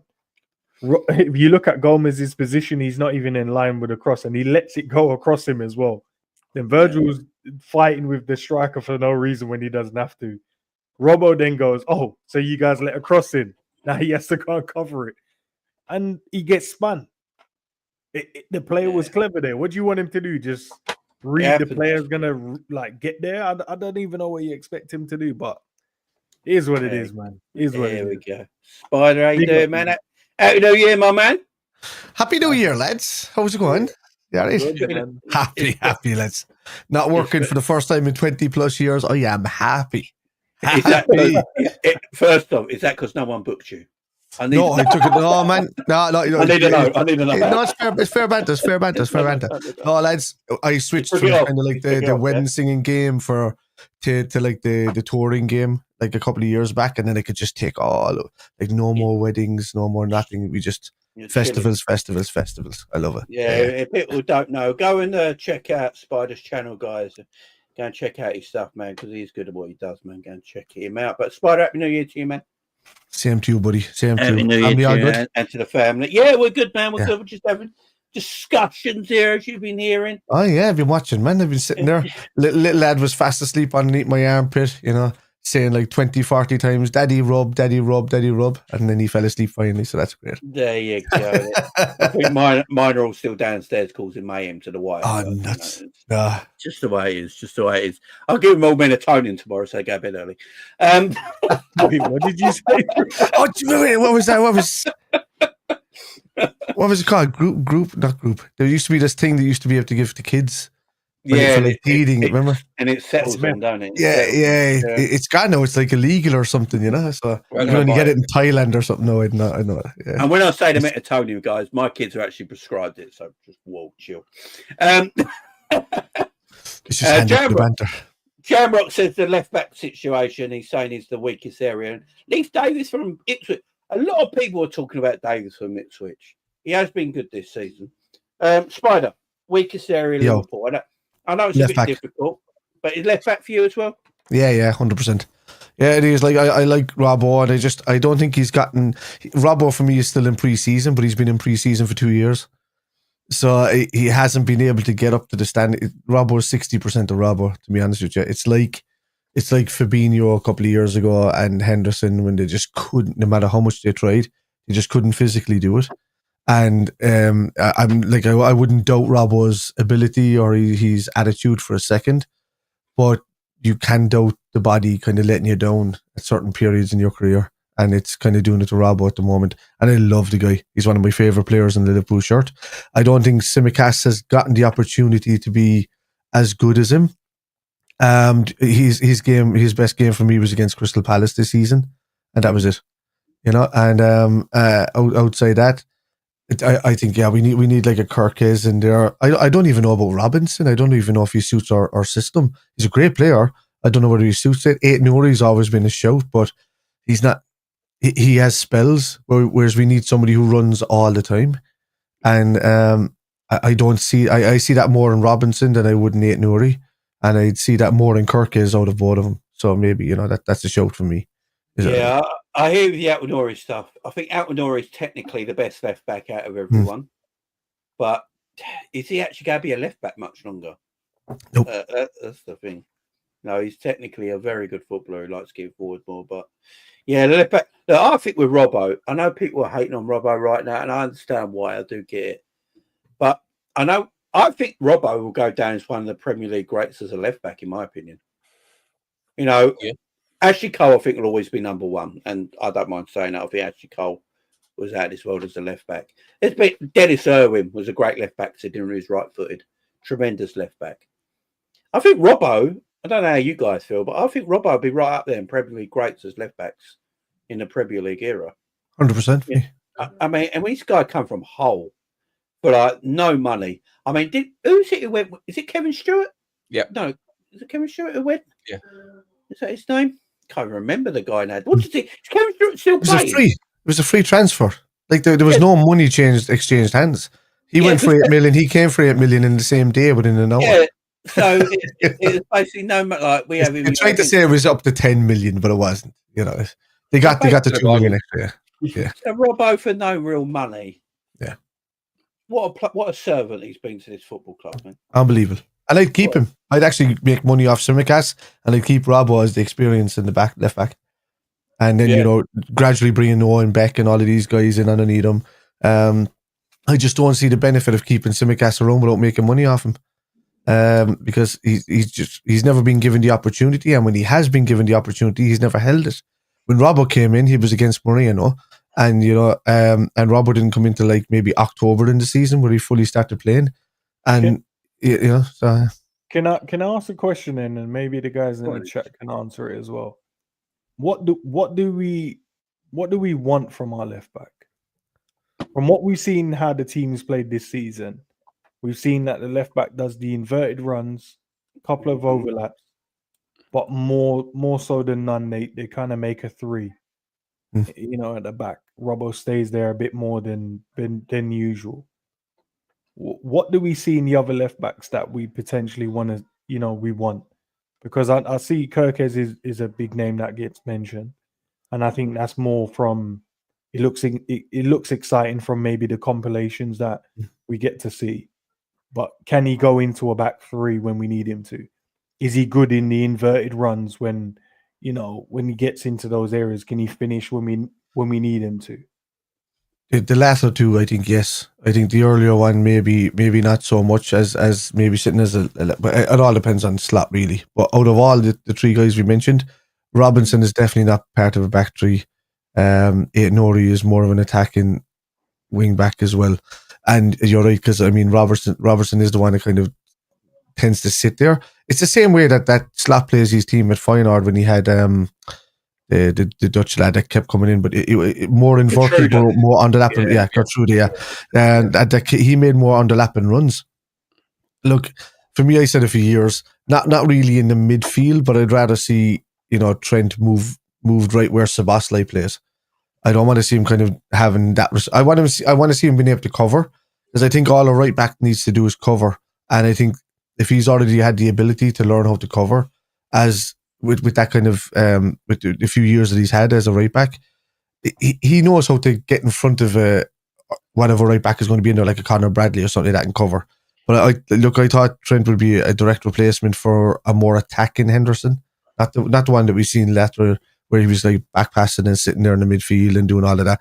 More of the free role that kind of Szoboszlai has now. I saw him as more of that, because I just don't think he suits sitting in there as a number 6 or even the direct number 8.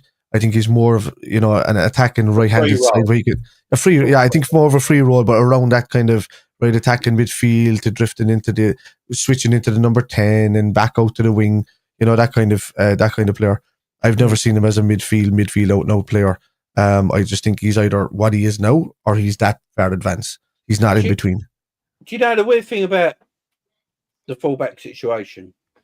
So Robbo against in our last game against West Ham, he was the more attacking fullback out of him and Trent, wasn't he? And Trent was the one who went into that centre back, because his passes were all from deep positions, weren't they?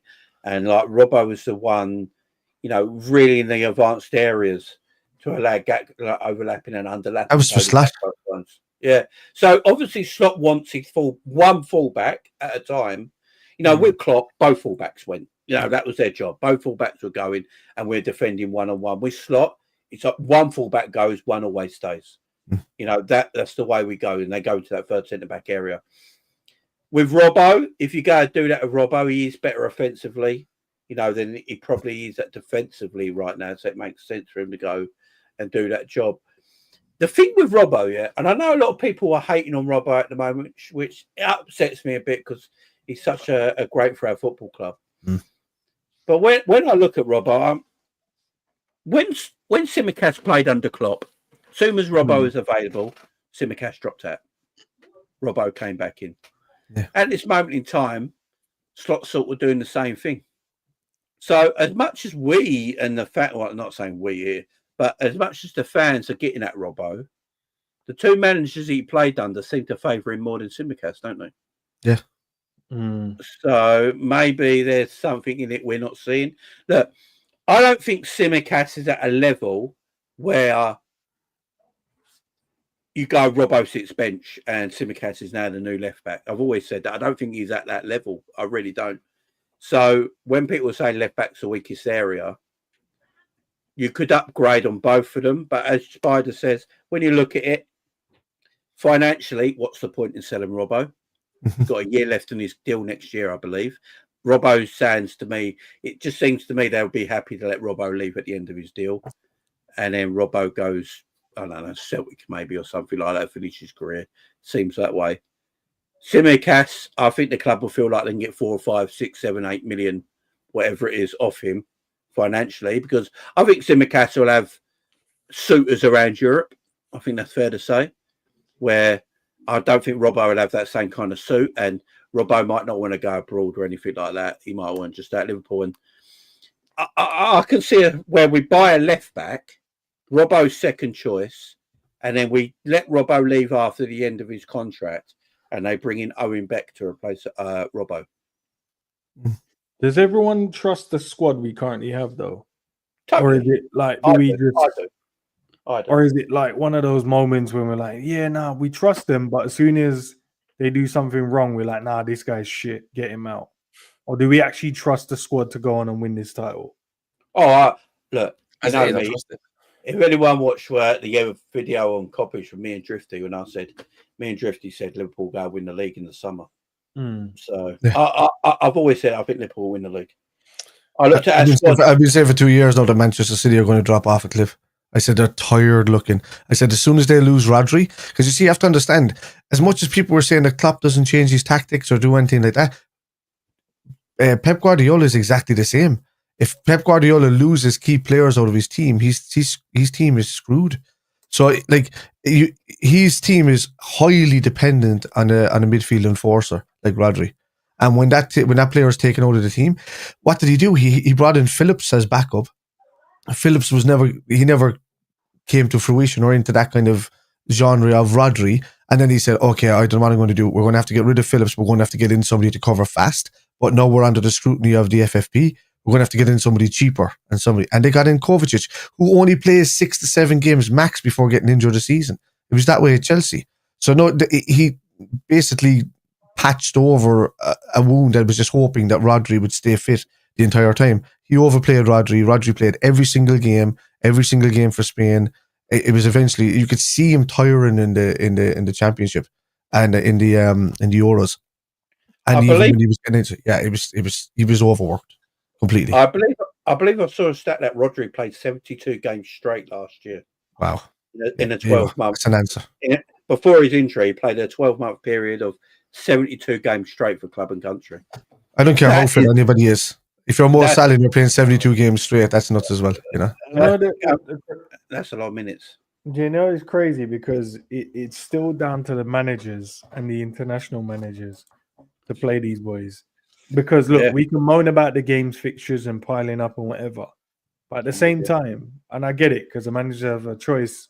Okay, do I play my best players to get me the best opportunity to win? Of course you would. But at the same time, you're still in control of playing these guys. Sometimes you have to rotate and trust the other players in the team because those games could be minimized. There's games when Man City could have taken off Rodri. There's games when they've just smoked the team and you're like, Rodri weren't even needed today. Because I watch a lot of Man City games. There's games when they don't even need him to play. I agree. But then they're going to moan about, the fixture pile-ups. They're like, well, you played him, bro. Yeah, when Rodri moaned and then got injured. when he did a press conference when he was with Spain, wasn't it? And said, you guys played too many games. And then he got injured. A couple of weeks later, it's just, look, I know players are moaning about the game time they play, but as fans, when you're watching players moan are getting paid $200,000 a week, you're like, shut up and play. You know, I know we don't want to treat them like they're robots. I don't. Exactly. We don't want to treat them like they're robots, but you know, you're playing a sport that we would all love to be professionals of, wouldn't we? You can afford to buy a bionic leg. Yeah, and look, the money they got. I mean, when someone said, "Oh, Curtis Jones is in the form of his life since he had the baby," and I'm like, yeah, that's because he's sleeping every day. They got nannies, man. You know what I mean? He ain't getting up to change no arse. You know, you know what I mean? He's got money. He's got nannies. They're doing that shit. You know, they live a privileged life, and with that privileged life, when they moan about certain things, you know, as fans, we're a bit like, know the room, man. You know, look at the room. You know, there's people out there struggling just to put heating on, and you're moaning about playing an extra 90 minutes when you're picking up $200,000 a week. It's like, when you have a conversation with a gaffer, like, listen, feeling a bit of aches here, feeling a bit of pain there. I'll play, but I mean, maybe look after me in this one because I might get an injury or I don't know. Wake up, back pain. Well, it's like that's why I like Daniel Lager as well, because Daniel Lager used to play through pain, used to take injection after injection after injection to play through pain. When he 29 when he retired. Yeah. 29, yeah, he was broken years before that. Look at Saka. Saka has been Saka has been used since he was a teenager. Wasn't there a thing that this Saka never gets subbed, rarely, unless he's injured, plays every game since he's 17 years of age. Arteta's used him too much. Desperate. And now he's injured. And the hamstring injury he's had surgery on it. He might not be the same player when he comes back. He might not have that explosiveness. Although I don't think Saka was explosive as a player, pace-wise, but he might not have as much as he had when he comes back. And look at Michael Owen. Look, as Liverpool fans, we completely exploited Michael Owen as a player, as a young kid. Injury. Look at who's the geezer at Barcelona, 17-year-old kid. What's his name? Yamal. Look how many injuries he's had. Because he's played all the time, constantly played. Look at Pedri, look at Gavi. Yep. Young players, constantly played all the time. Because they're so good, so young, these clubs feel like they have to play them. Yeah. And now it's coming back to hurt them. You look at Salah, he plays all the time now, right? But Salah's 32. He's not a 22-year-old kid. He's at a level where he can play every week probably, but you got to look after these young players, ain't you? Because Salah said it himself. You said it earlier on the stream when you were here, talking about the sugar and all that. He really looks after himself. He doesn't need any sugar. He doesn't need much carbs. He doesn't need anything like that. These kids are eating that, and carbs are the devil, really. Any excess carbs turn into sugar in your body, and it destroys your muscles. So the carbs are only used to feed your brain. That's it. Anything else they're only used to build muscle. That's about it. But too much and problem is carbs are lovely. They're lovely, yeah. Don't we know it? That's it. But it's like some of these players, they're just overworked, overused, and if you're going to use them that much, and they have dietitians to hand, they should really listen. But you have to be as disciplined. There's only a handful of people in the world, and I would put Ronaldo, Messi, James Milner and Salah in the same category when you're talking about these players. Gareth Barry is another one I would put in the same, where they really looked after themselves. Maybe Teddy Sheringham a bit. He enjoyed a beer, but he never kind of ate bad food. So you'd put all of these guys in the same category of longevity and of how long they last in their careers. And also genetics come into play. You could be the healthiest fella in the world, and you could have a history of heart problems in your family, and that would affect you no matter what you do. But these guys, just no matter what, they look after themselves and carry on right through to the as long as they can in their careers. And John Anarisa was another one of these. He never touched a beer, I think, his entire life. So yeah, I'll tell you. Yeah, some of these players are just freaks, and they've learned to look after their body. And the reason they don't get injuries is because they look after themselves. I believe, didn't Mo Salah tell Harvey Elliott to cut out carbs and sugar and bread and stuff like that? Less bread, yeah, because he was telling Harvey, you want to have a good career, you want to get in shape, look like me, be like me, cut all this out. And Harvey, Harvey dotes on Mo Salah. We know he's his hero. He looks up to him. So, and that's proving Harvey. I think Harvey's a little talent. I love that kid. I think he's going to be one for the future. But yeah, players have to look after themselves. It ain't always up to the manager. They're grown men at the end of the day. They can't tell them everything. I think players do have to take some responsibility and look after themselves and eat right and look after themselves correctly.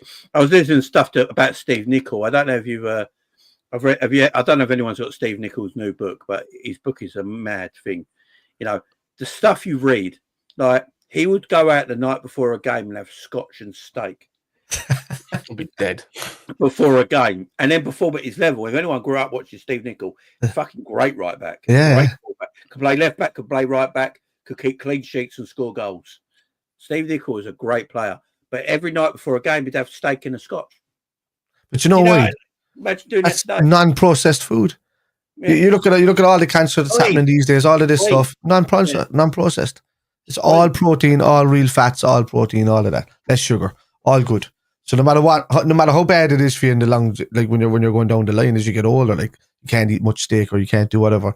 When you're younger, it's fuel, it's pure fuel. You know, it's better than anything that's processed or any of this McDonald's you see or the chipper food. Everything's just frozen and processed. So stay away from that stuff. You're laughing anyway. Yeah, the thing is, if you got a tenner in your pocket, you walk by his Mackies, you can't help it. It's hard, isn't it? Yeah, it's hard, man. Can't help it.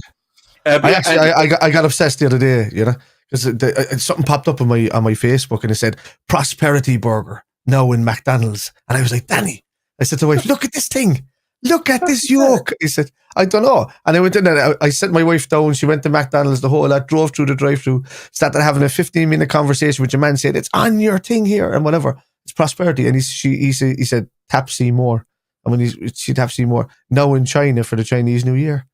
So so that was nuts, but it looked delicious, man. It was just like this droopy, loving, looking burger. But we have our cravings every so often for these kind of things. But these guys can't in their career, So. Of course. Go on. What are you saying, Lakers? That was my first job at McDonald's, cooking the burgers. Everyone at the McDonald's. It's not a bad job. Everybody goes on about like having a job at McDonald's. That they pay well. Apparently they pay same as Lidl's, Aldi's, all the same. They all pay well. They all pay very well. And then it was up to Tesco's. For a couple of years. Look, wherever you get paid and earn a living, go for it, man. That's what I always say. I used to work in a toy store building bikes for a place called Smith's. It was like Toys R Us. That was my first job. I used to work in an adult shop, but I won't go into that. Yes.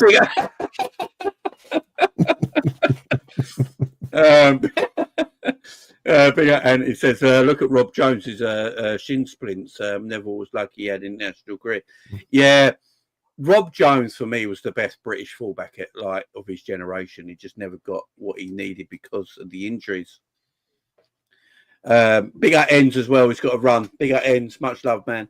Big up to you. I know it is very late, so big up Ends. Thank you for joining us. But yeah, Rob Jones, man. I loved Rob Jones when I was a kid watching him play as right back. Obviously never scored for Liverpool. Great right back. I believe he was a better right back than Gary Neville. Unfortunately, injuries were the thing that set him back. I don't know if you guys have any memories of Rob Jones, but I love that player. I thought he was a great right back.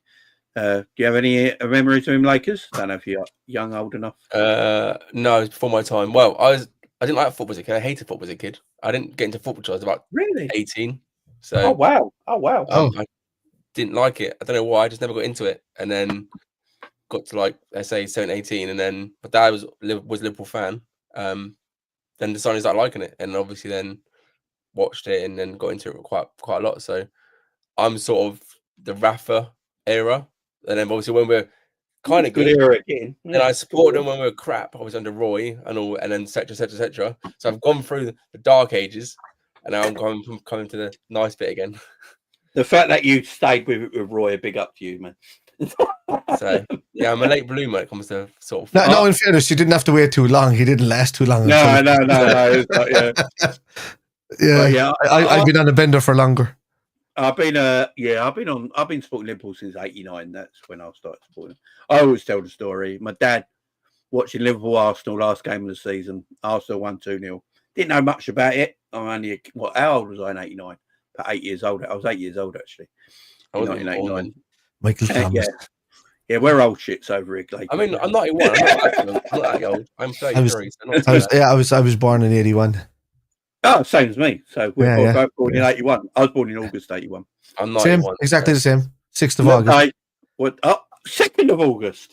There you go. You're 4 days older than me. There you go. Yeah. June 30th, 91. There we go. Oh, there you go. See, but yeah, I was watching that game, and my dad. Do you remember the old pub ashtrays, the really thick plastic old ashtrays? Yeah, and looked like curtains and glass. Yeah, everyone used to nick them. Everyone nicked them from the pubs, didn't they? I remember he got it. Do you remember the old brick TVs back in the day that you could put a vase on top of? And my dad literally just threw it at the telly and it exploded. It went, but it just blew up. My mum came in, had a go at him, shouting, and I was sitting there on the armchair watching. Well, if this means so much to my dad, I want to get him. I want to have more in common with my dad and do things together. Maybe I should just, follow what he loves, and that's how it started. So yeah, since '89. Liverpool through and through. Yeah, mine was my uncle Cormac. He's deceased now 4 years. He died of cancer 4 years ago. But he was he played for Middlesbrough for a little bit at the time. Right. My granddad was a Liverpool supporter as well, but he went to Ipswich for a long while playing football as well. Before he came back and became a doctor with an injury. But and so he always had a sweet spot for Ipswich. But no, my entire family, bar my uncle and my mum's side, is Liverpool. Has been for about 5 generations now. And well, yeah, going back to even before the war. And but the uncle is a Spurs fan, so which is, you know, Really? yeah, I don't know. It was just right. He just wanted to be different from his brothers and his sisters and all of that. And you always get one in the family, don't you? And that's very few generations. Yeah, so yeah, he became a Spurs fan and all of that. He goes over quite a lot as well. So yeah. Problem is, he let his young fella become a Man United fan, which is, I don't understand that at all. But anyway, So in Ireland, I know there's obviously a massive Liverpool community in Ireland as well. Massive, yeah. Is it mostly Liverpool, Man United? Is that the two? No. There's Arsenal. There's old school Manchester City fans. There's Aston Villa. There's Blackburn. My own cousin is a Blackburn Rovers fan. He has been since about 1989, around then. Wow. So yeah, so even before they won the league, yeah. So he's been that way. He just wanted to be. We all hung around together like brothers. So he wanted to be different from us. So he's the next generation's one. And yeah. So yeah, no, he's there. There's there's a few man. There is a majority of Liverpool, Manchester United, and Arsenal fans. There's a handful of old school Chelsea fans there long before they became kind of like big. But but besides that, yeah, that's the majority of the fan base that you would see in Ireland, really. Yeah, because my wife's whole family are Irish. I mean, she's half Irish. Her dad's Irish. Her mum's English. And obviously, her grandparents are Irish. I think they all come from Kerry. Yeah, Kerry. They're all right next door to me. That's about 30 minutes from my house. Yeah, Kerry and Cork, I believe that. I think she said they're all from. And all her family support Man United, though. Like everyone over there supports Man United. Yeah, but see, there's something wrong with people in Kerry. So that's what I think. I'm from Devon, so I'm from right at the bottom. Yeah, you're in the bottom of the corner. You're in the end. Kent, that's Kent, is that is Kent? No, it's like Devon, so it's like Cornwall down that area. That Devonshire.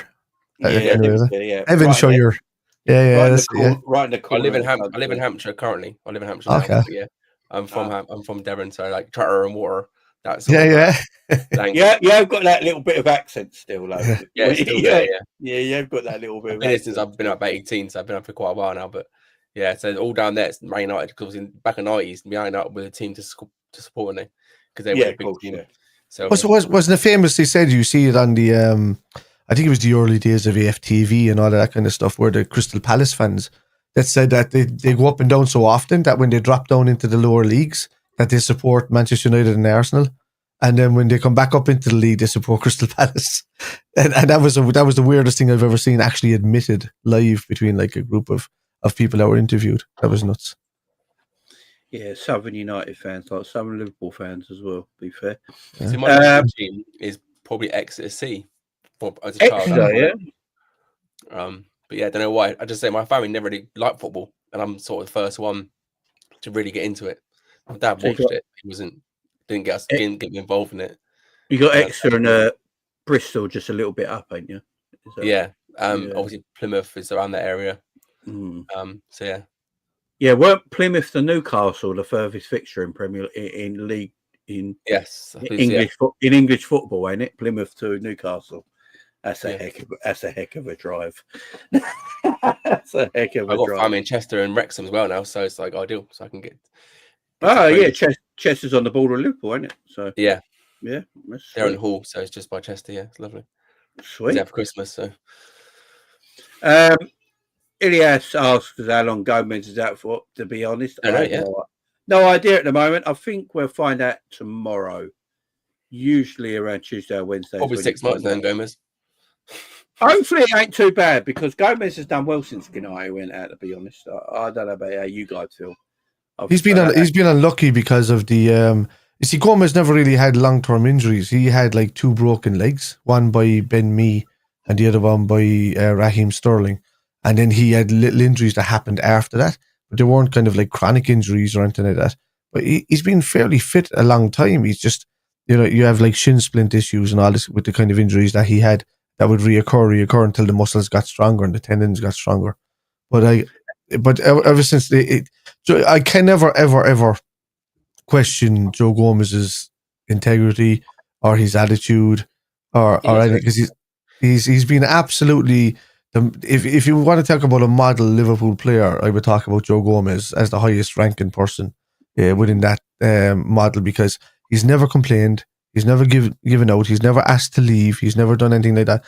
He just got on with it, came back to the squad, and just did his job. And he's taken a lot of heat, but at the same time, I think when he first came back after the long-term injury with the second break in the leg, he overthought a lot of stuff, where he would just do something brilliant and then he would just shut down because he'd forget what to do next, and then he would like lose the ball or do whatever, and that was just him getting back into the routine. But yeah, Mr. Utility, he's been Mr. Utility for us since James Milner left. He's been phenomenal. So he's popping up in every position. Yeah, I love Joey. I'm hoping that it ain't a long hand. I'm hoping it's just a strain, and he felt something came off. Or if only it's grade 1. If it's grade 1, it's only like 2 or 3 weeks. That's what I'm hoping he's appreciated and kept, because just talking about Slot kind of tends to improve every team he goes into first, and then after that, when it comes to the second season, he gets fairly ruthless. So he sold off a lot of like really well-known and loved names in Feyenoord, and just bought 17 players and then won the league and cup and whatever like that with him. So he will change it. Now I know Liverpool's a bigger club, so there's a lot more class players there, so you won't have to do as much wholesale changes. But you can't put it past him that he will. But I think, he'll stay loyal to people like Elliott and Gomez and people like that have, again, I say, longevity within the squad and appreciate the club and love the club. So I think he'll want that more than anything else, plus the ability to play his system. Yeah, Joe's been class. I think the only thing on the horizon, as I believe Slot said in his last press conference, that Konate could be back for the United game, which should be. If that's the case, at least that's going to happen, Konate being back. But we are down a centre-back. So depending on the Gomez situation, if Gomez has got a bad hamstring and he's a long-term out, do you think centre-back is the only position that we might look at in the January window, guys? Maybe. I mean, it's one I thought we were going to look at anyway, because I thought maybe, that Slot might come in and get rid of Gomez anyway, early doors. He tried to with the deal with Gordon. So it still could be on the cards, so you would hope to think that he would stay kind of fairly loyal to him because of how good he's performed in the last couple of seasons. But then you see, like, he did try to kind of sell him, so you don't know. But I think, maybe centre-back is definitely one he's going to look at. I think left-back's priority. I don't. Again, people keep going on about a number 6 that we need to come into the squad. For me, Zubimendi's not an out number 6. He's more of an anchor player. So I think that's what Slot needs. He needs, because of the way Trent tucks in, and as you said, Gertrude was his name, tucked in. He needs. It's almost playing like a 2 in there at times, and then the other 3 lads kind of have free roles in front of him. So I don't think he wants an out number 6. He just wants somebody with the ability to give. He has it already with McAllister. He has it with Gravenberg.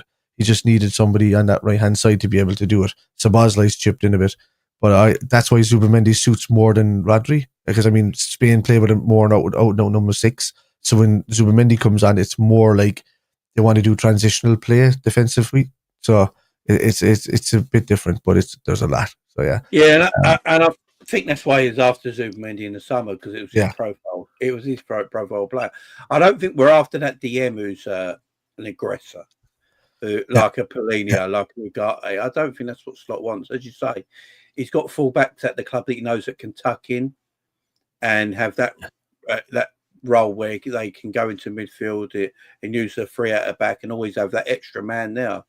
And I think Graham Birch, to his credit, last season, Klopp used him more as a roaming 8, sometimes as a 10.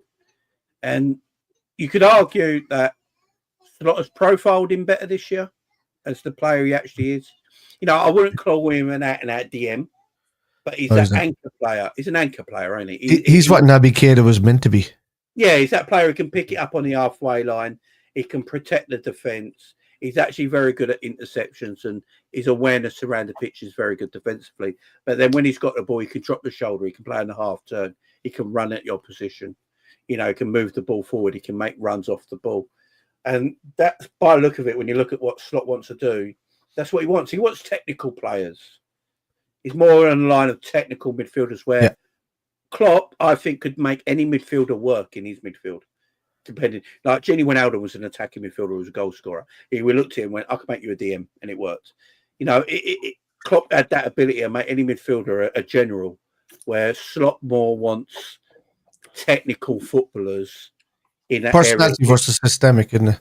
Yeah, so exactly. Slot wants people that can play the formations that he wants, which is better in the long run, because you know you can see how much Slot can change his tactics mid game and completely change the game to our favour. Whereas, you know, Klopp was probably not capable of doing that in these latter stages of his career. Earlier on, maybe, but he wasn't really a change of formation kind of guy. He had 2, maybe 3 max that he would go to, where Slot could change it to 15 within a game and turn it around if he wanted to do that. You know, he's a thinking man's manager. And so, yeah, for me, and just to add to, I was just going to answer Mac's thing in the chat there. My favourite all-time Irish players, probably, not as it's between Paul McGrath and Roy Keane. I like midfielders, so I thought those two were phenomenal. So yeah. No, what is it? No one gets past Paul McGrath, isn't it? Or something No, like that. gets past Paul McGrath was phenomenal. Yeah, Paul McGrath was different. Paul McGrath was different. I mean, Liverpool Irish players. What a bundle was there? There was a lot. Steve Staunton, Ronnie Whelan. Ronnie Whelan was a legend. Ray Houghton. Right, well, he's Scottish. That was fierce Irish, I suppose. You know, I used to say it. Yeah. Ray Houghton. He's about as Irish as Declan Rice. Yeah. It's the same. Irish fairs.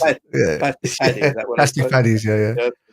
Steve Finnan. I love Stevie Finnan. What an underrated right unbelievable. Yeah, for me, it was so good. You're going to laundry.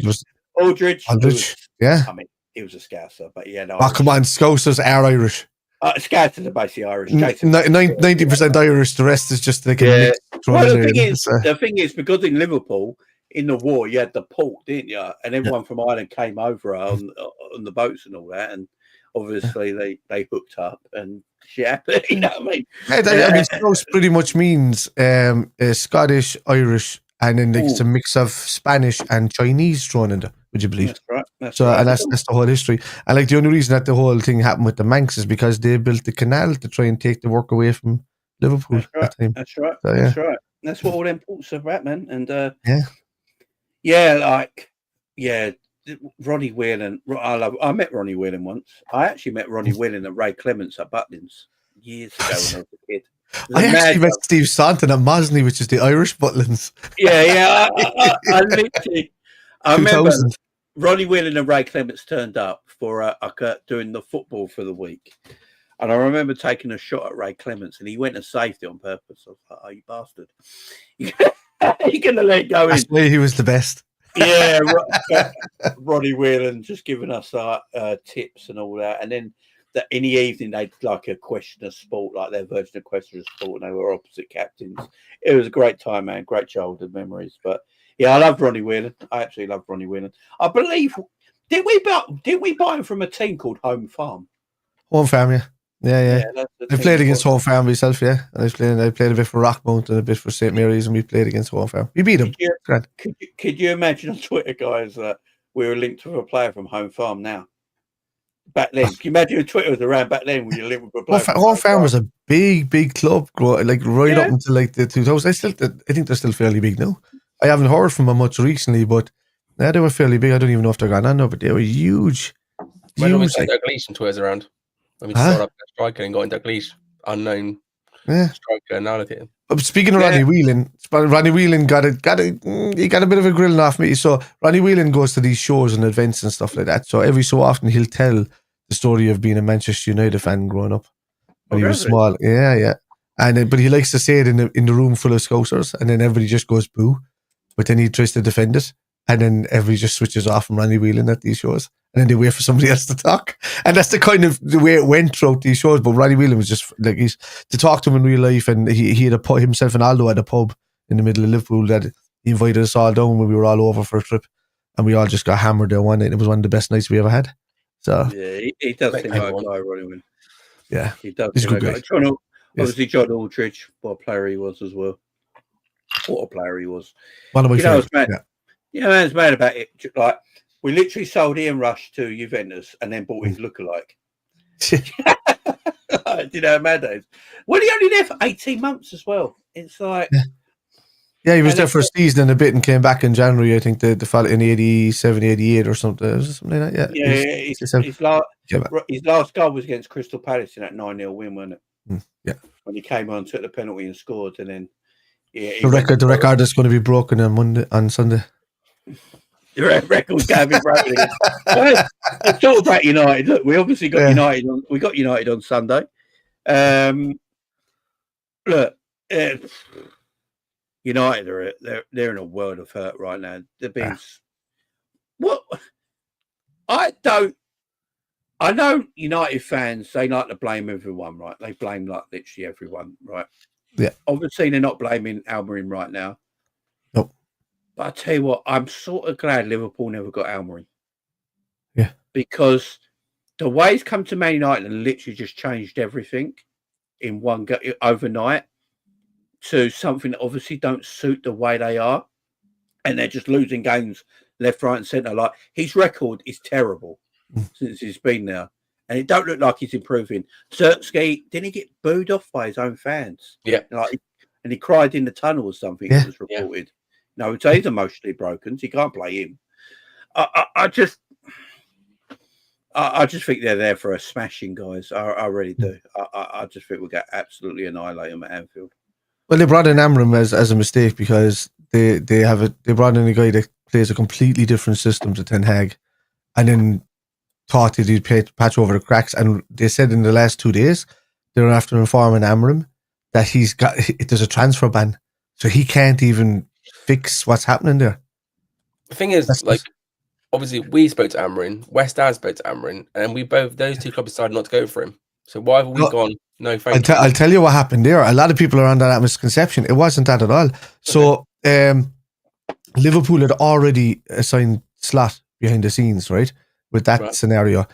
Amarim heard that the job was up for grabs and heard a whisper or something like that West Ham were looking for people and doing interviews, but Liverpool were playing in London and he was hoping to do that. So he touted himself to West Ham so that he would go and chat to them, and hopefully that Liverpool would come down and try and talk to him while he was there, not knowing the Slot was already appointed. So then Amarin had to actually go back and make a public apology to his fans, to Liverpool and to West Ham, to say he was sorry about what he did. So he had to publicly apologise for trying to tout himself to Liverpool when Liverpool had, they didn't even consider, they looked at the stats and data and didn't even offer him or talk to him or anything. And that's the misconception, because you see all the Manchester United fans online, they're saying, he turned you down to come to us. Liverpool didn't even talk to him, not even a little bit. And he went to West Ham to try and talk to them, but he didn't really want to be there. He just did it out of just that guy's, and had to publicly apologise. And they actually, I think they spoke about it afterwards as well on the overlap debate with Jamie Carragher and them. They actually spoke about it on that as well. I think it was mentioned on that too. I think afterwards, but it was nuts. That's why he did. And when I heard that, I was like, don't get this guy in. This dude is a pretender. Really. And if anyone knows about Liverpool, they ain't go full for all that crap either. Yeah. That's not what they're going. Do you think he watched a Slot for a long, long time? Do you reckon he was on the radar a long time? Apparently, he's the only one we offered the job to. We offered the job to. I do think they were looking at Alonso at the beginning, but when Alonso made it clear that he was going to stay, Liverpool have never offered the job to Alonso. I just think that was murmurings going round. But as soon as they realised Alonso weren't going anywhere, they just Slot was their guy. I remember that day quite well. Like a lot of talk was about Almiron and Alonso, and all the bookies had Slot favourite, and no one knew why. Yeah. So obviously, they found out information at Liverpool were because apparently Slot's been been at a training complex like season before when Klopp was there. He's apparently been there. Yeah.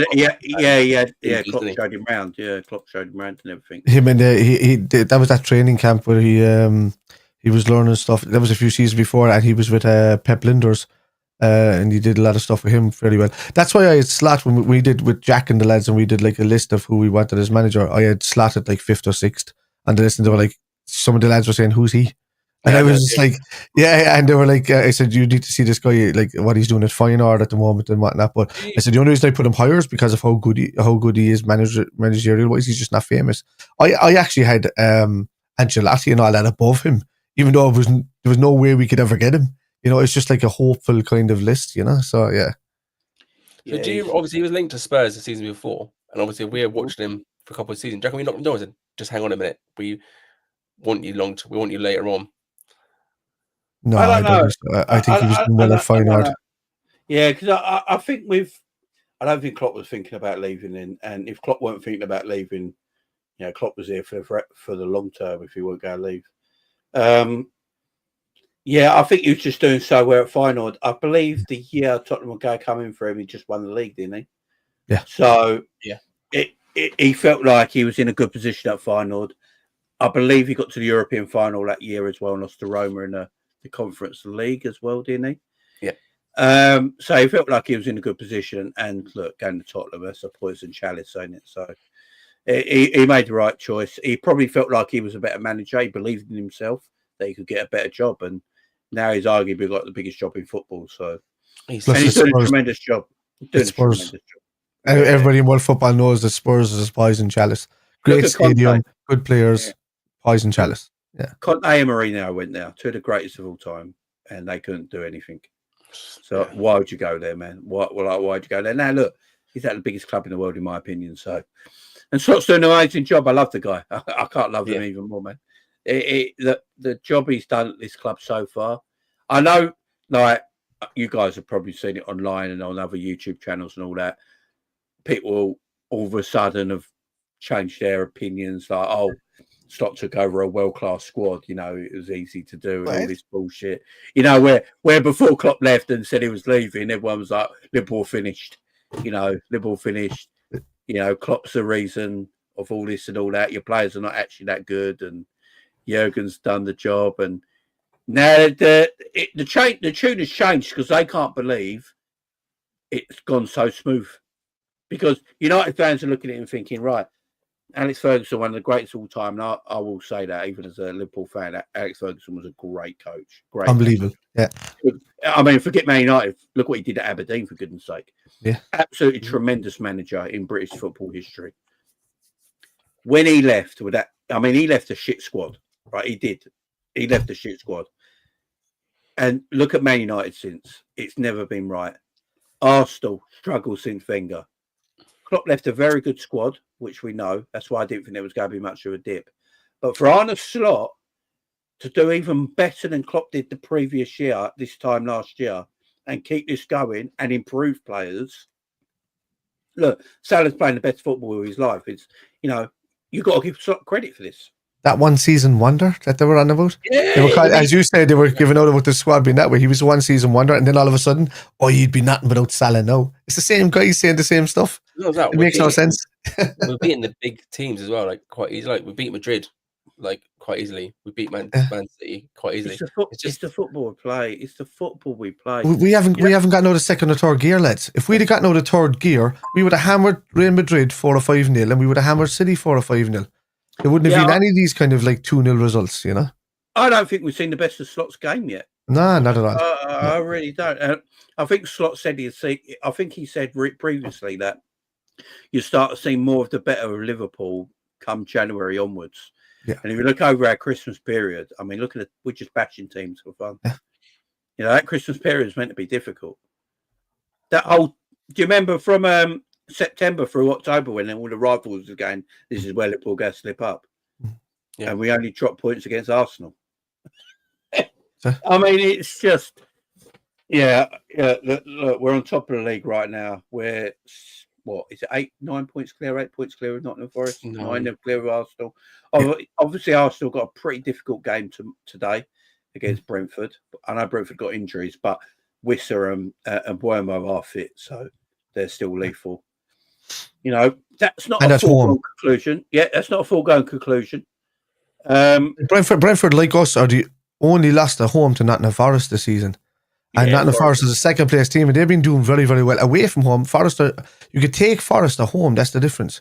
For some reason, their home form hasn't been great. But away from home, they're absolutely deadly. Well, the way they play, it's easier to play away from home, isn't it? It is easier to play away from home. And you look, we're not chasing City for the first time. We are not chasing Manchester City. You know, City are 15 points below us right now. Something. They're not going. They will get back into. They will get back into form, but the point gap's too big right now. So Liverpool are not chasing Manchester City. Arsenal will drop points. We've seen Chelsea drop points. Look, just before Christmas, Chelsea had a chance to go above us in the league before we played, and now they're 10 points behind us, and we got. That was a week and a half ago. Yeah. Week and a half ago. 2 points to 10 points is nuts. And we're 10 points in front of them with a game in hand. So Chelsea are out of it. And it's literally just Liverpool and Arsenal right now. And I don't know about you guys, but I fancy ourselves against them. Oh, yeah. I think Arsenal have been very, very, very lucky. And like, I watched Ty there, and I know we all think he's a deluded dope and AFTV most of the time. But like, I watched him say the other day that Liverpool have been very, very lucky. And then I kind of turned around to the time last season when Odegaard should have had that penalty given against him. Oh, when he and when Gabriel twisted Salah's neck almost, and it should have been red cards and all this, and they got away with it. And where was that luck then? And also, Mr. Bat Red said inside in the chat, there was, I don't know if you put it up there, but it was 14 points with a game in hand that were ahead of City. But Chelsea, I said it a couple of weeks ago when people were saying, "Oh, Chelsea are flying." With Palmer and the team, they're definitely going to catch Liverpool. I said Chelsea are nowhere. I called it right then and there. Chelsea are going to be nowhere near this title by the end of the season. But I said if they are, they are. But I can't see it. And I said Arsenal are the next ones that are going to be there in that. And I also turned around and I said, kind of watch Newcastle with a late run. It's like going halfway through a horse race, and then this horse starts coming up from the back and starts taking off and just doesn't stop winning and doesn't stop winning and doesn't stop winning for that kind of way. Newcastle are a team that could probably pop in there to the top three, but not get involved maybe fully in the title race. But I said Arsenal are always going to be there. They're going to be a 9, even with or without Saka. Teams got to catch us up, and we got to drop points, which we're not doing. We're not dropping massive loads of points. People say, "Oh, it's only 9 points in it," but we're not dropping points either. So we've got to they've got to catch up, and we've got to drop points. In our worst season in the last 10 years, we lost 6 home games in a row. We lost our midfield, our whole defence, then had to move our midfield into defence, then lost that midfield into defence, then had to bring in up 2 kids from the youth system and put in a makeshift midfield, and still came third in that season. Yeah, so, it's nuts, ain't it? We've even won a League Cup with kids. I mean, it's the mindset. It's the mindset that Liverpool have. It's mentality. Yeah. It's mentality. Training complex helps as well. I think having this our new training complex is massive as well. Yeah, because they all train together. They all train together and talk to each other and stuff like that. Imagine being a youth player. Imagine being a youth player walking into the same building that Mo Salah and Virgil are in. I mean, can the youth players have a tea with Mo then? If Mo's setting them a cup of tea in his little cafe, can the youth players come and sit as long as they don't have sugar, they're all right. They're welcome, you know. That's a bringing in sherbet. So this is Arsenal's January. Arsenal got a difficult January, so obviously away to Brentford. Then 3 days later, they're away to Brighton. Then they got a League Cup game against Newcastle, and then they got an FA Cup game against Man United. So Liverpool in that same time have got a League Cup game against Tottenham, which is a difficult game as well. We don't know what Tottenham turn up. But our FA Cup game is against Accrington Stanley.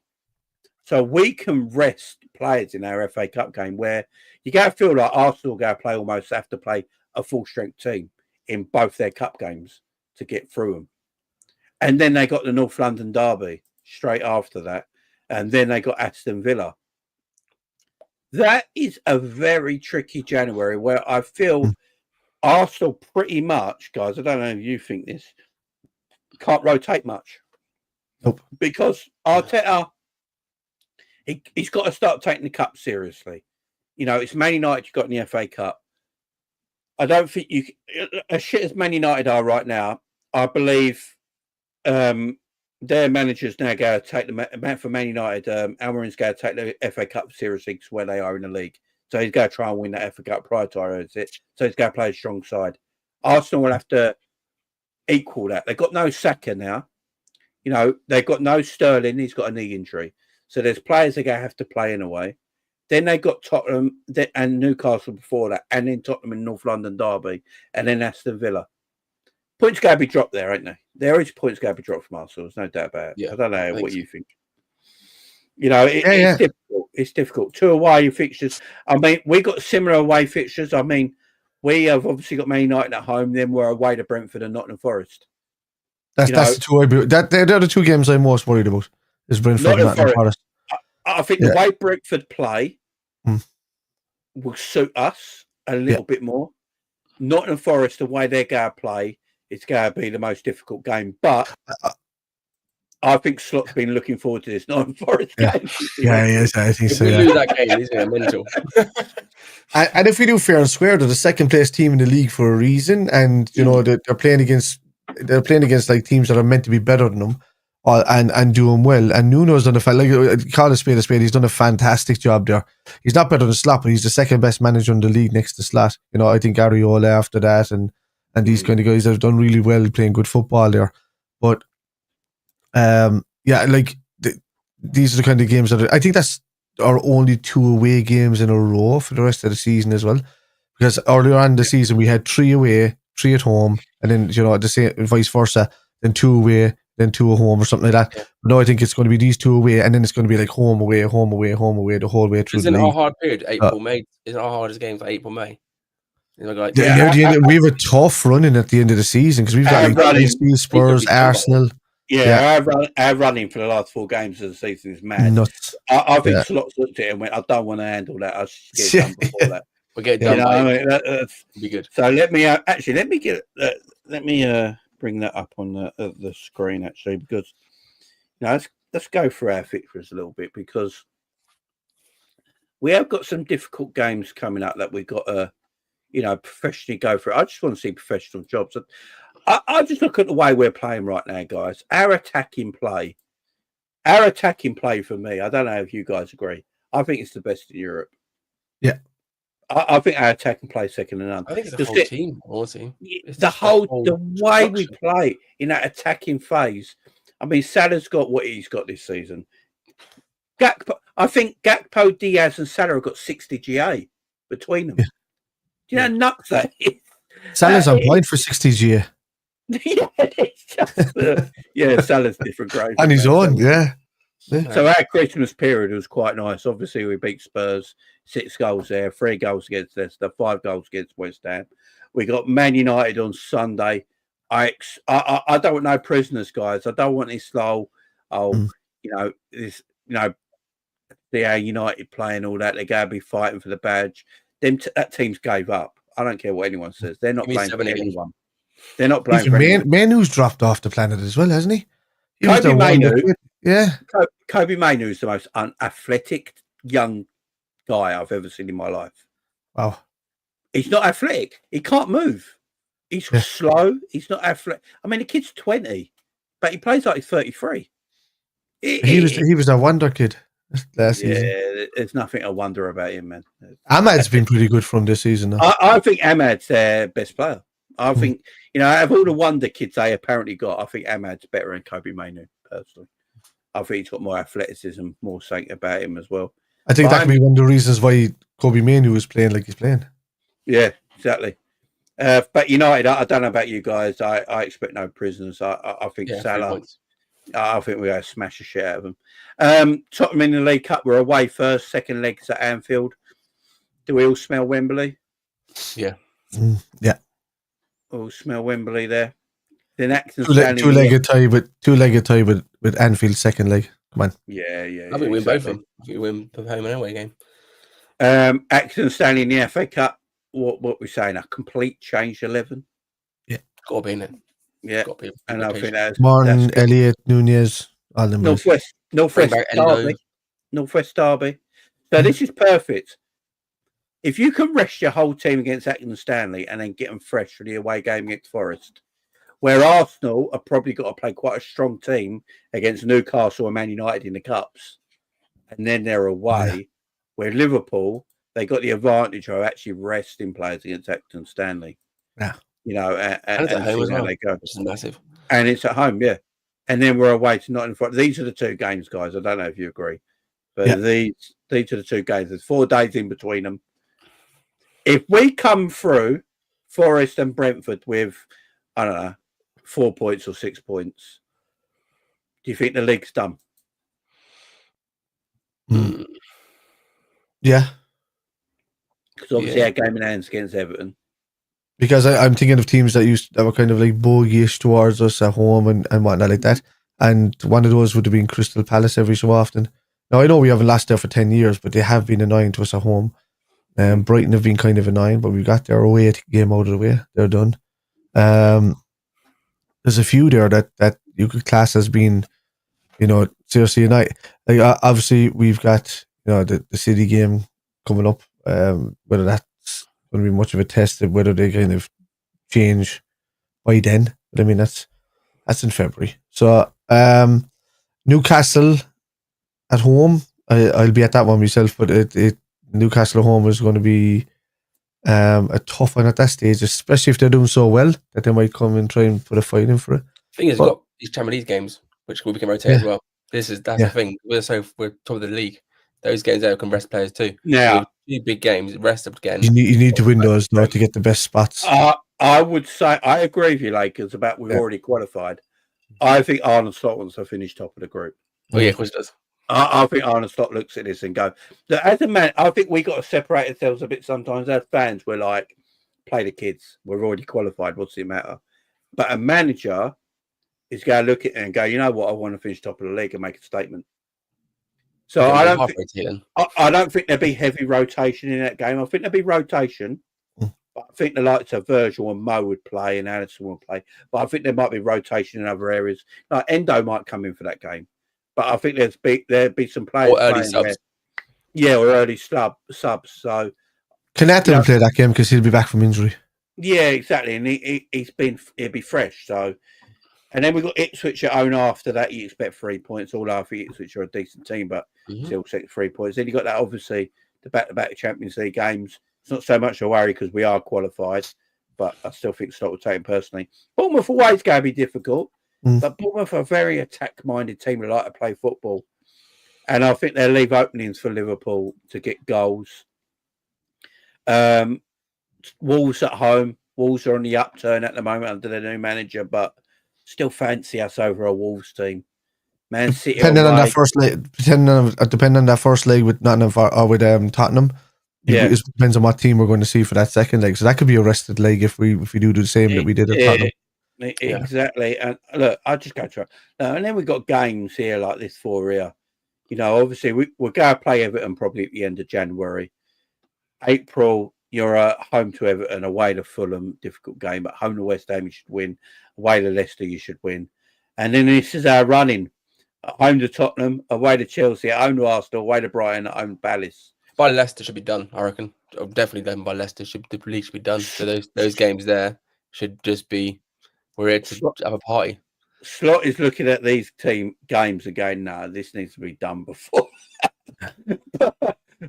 then, because I would love it. I don't know about you guys, but wouldn't you love it that Arsenal have to give us a guard of honour on the 10th of May? That'd be lovely. If Arsenal have to give us a guard of honour on the 10th of May in Slot's first season. Yeah, and Arteta, what's his name, Captain Scarlett, would have to go full Bernardo Silva. At the side of the pitch, I take that. I think we'll go in the Premier League. I think the only team that can stop us. Yeah. I think the only team who can stop us right now is Arsenal. But I think with Saka missing, it looks like he's done for the season. I'm going to be honest with you, Jim. I think the only people that can stop us is ourselves. Exactly. If we make stupid mistakes and injuries and slip-ups. But look, Arteta's Arsenal will probably go fight us to the end. But with no Saka, I don't think Saka plays again this season. I know Arteta was saying March. But the hamstring, he's got a grade 3 hamstring injury and he's had surgery on it, which means his hamstring probably came away from the bone and that's why he's had surgery. I believe the last player to have that was Harry Kane, never played again all season. So to bring Saka in at the end of March, April time when you're in a run-in, it's too much on the young guy. He ain't going to be fit. So I'd be surprised if we see Saka again. With no Saka at Arsenal, for me, it's their best attacker. I think they will drop points. Look, I watched the Ipswich game. I don't know about you. Ipswich should have won that match. They had opportunities to win that game against Arsenal. Arsenal got away with it. As long as Liverpool can keep their main players fit and healthy, and Slot keeps rotating well like he is at the moment, keeps everyone fresh, I just think Liverpool go wrap up his title and he's going to do it in his debut season. The thing of me, though, I've got a feeling we're going to do the Champions League double. I want that as well, yeah. That's exactly what I want. I think there's only 4 teams in Europe.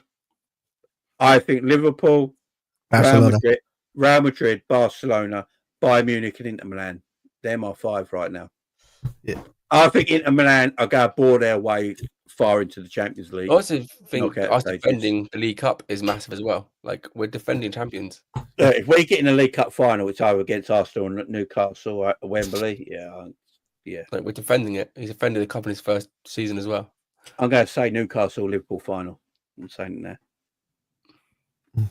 I think like Spider said, Newcastle are on a bit of an upturn right now, and they haven't got that Europe to worry about like they did Andy Howe's real second season in charge when they didn't have Europe to worry about and they had that top 4. I think Newcastle getting players fit again. Isaac's on fire. He's on form. Yeah. If Slot can win multiple trophies in his first season, guys, like I've got a lot of receipts. Let's put it that way. Yeah. I think so. He wins every year. He's got the ability to. He looks like one of the next best coaches around, don't he? Yeah. He does look like one of the next best coaches.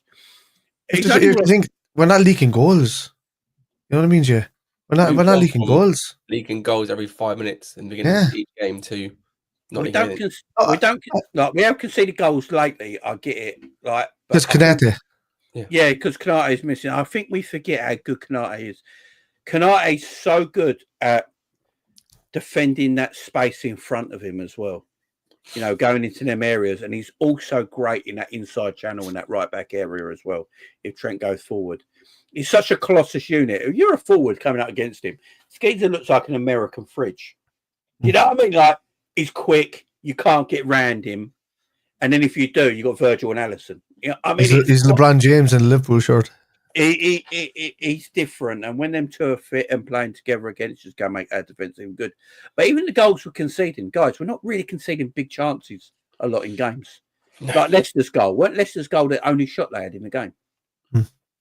Yeah, I mean, it's just these little things. I know the Spurs game looks like it was 6-3, but I think we turned off. Complacency happened in us because it was so easy.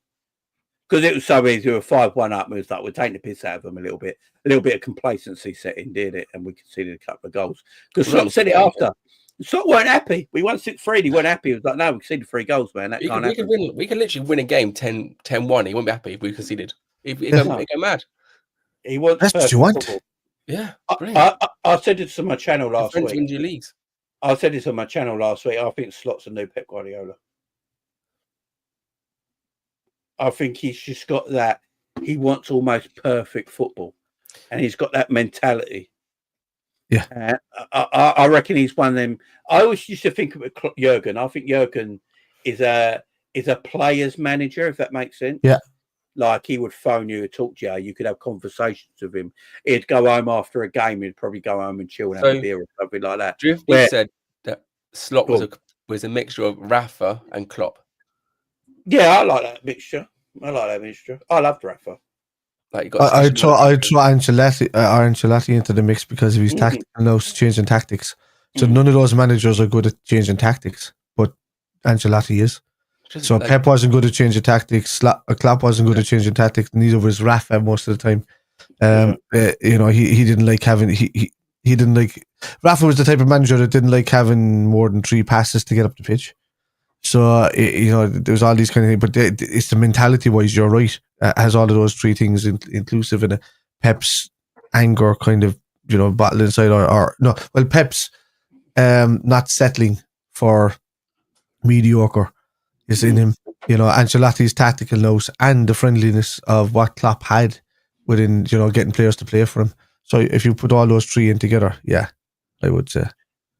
I look at the 2 as well. I think Slot's maybe more of a technical manager than what Klopp was. And that's not saying Klopp didn't have tactical X, but every manager. I always say about Alex Ferguson knew technically how to set up a team, but he was a man manager.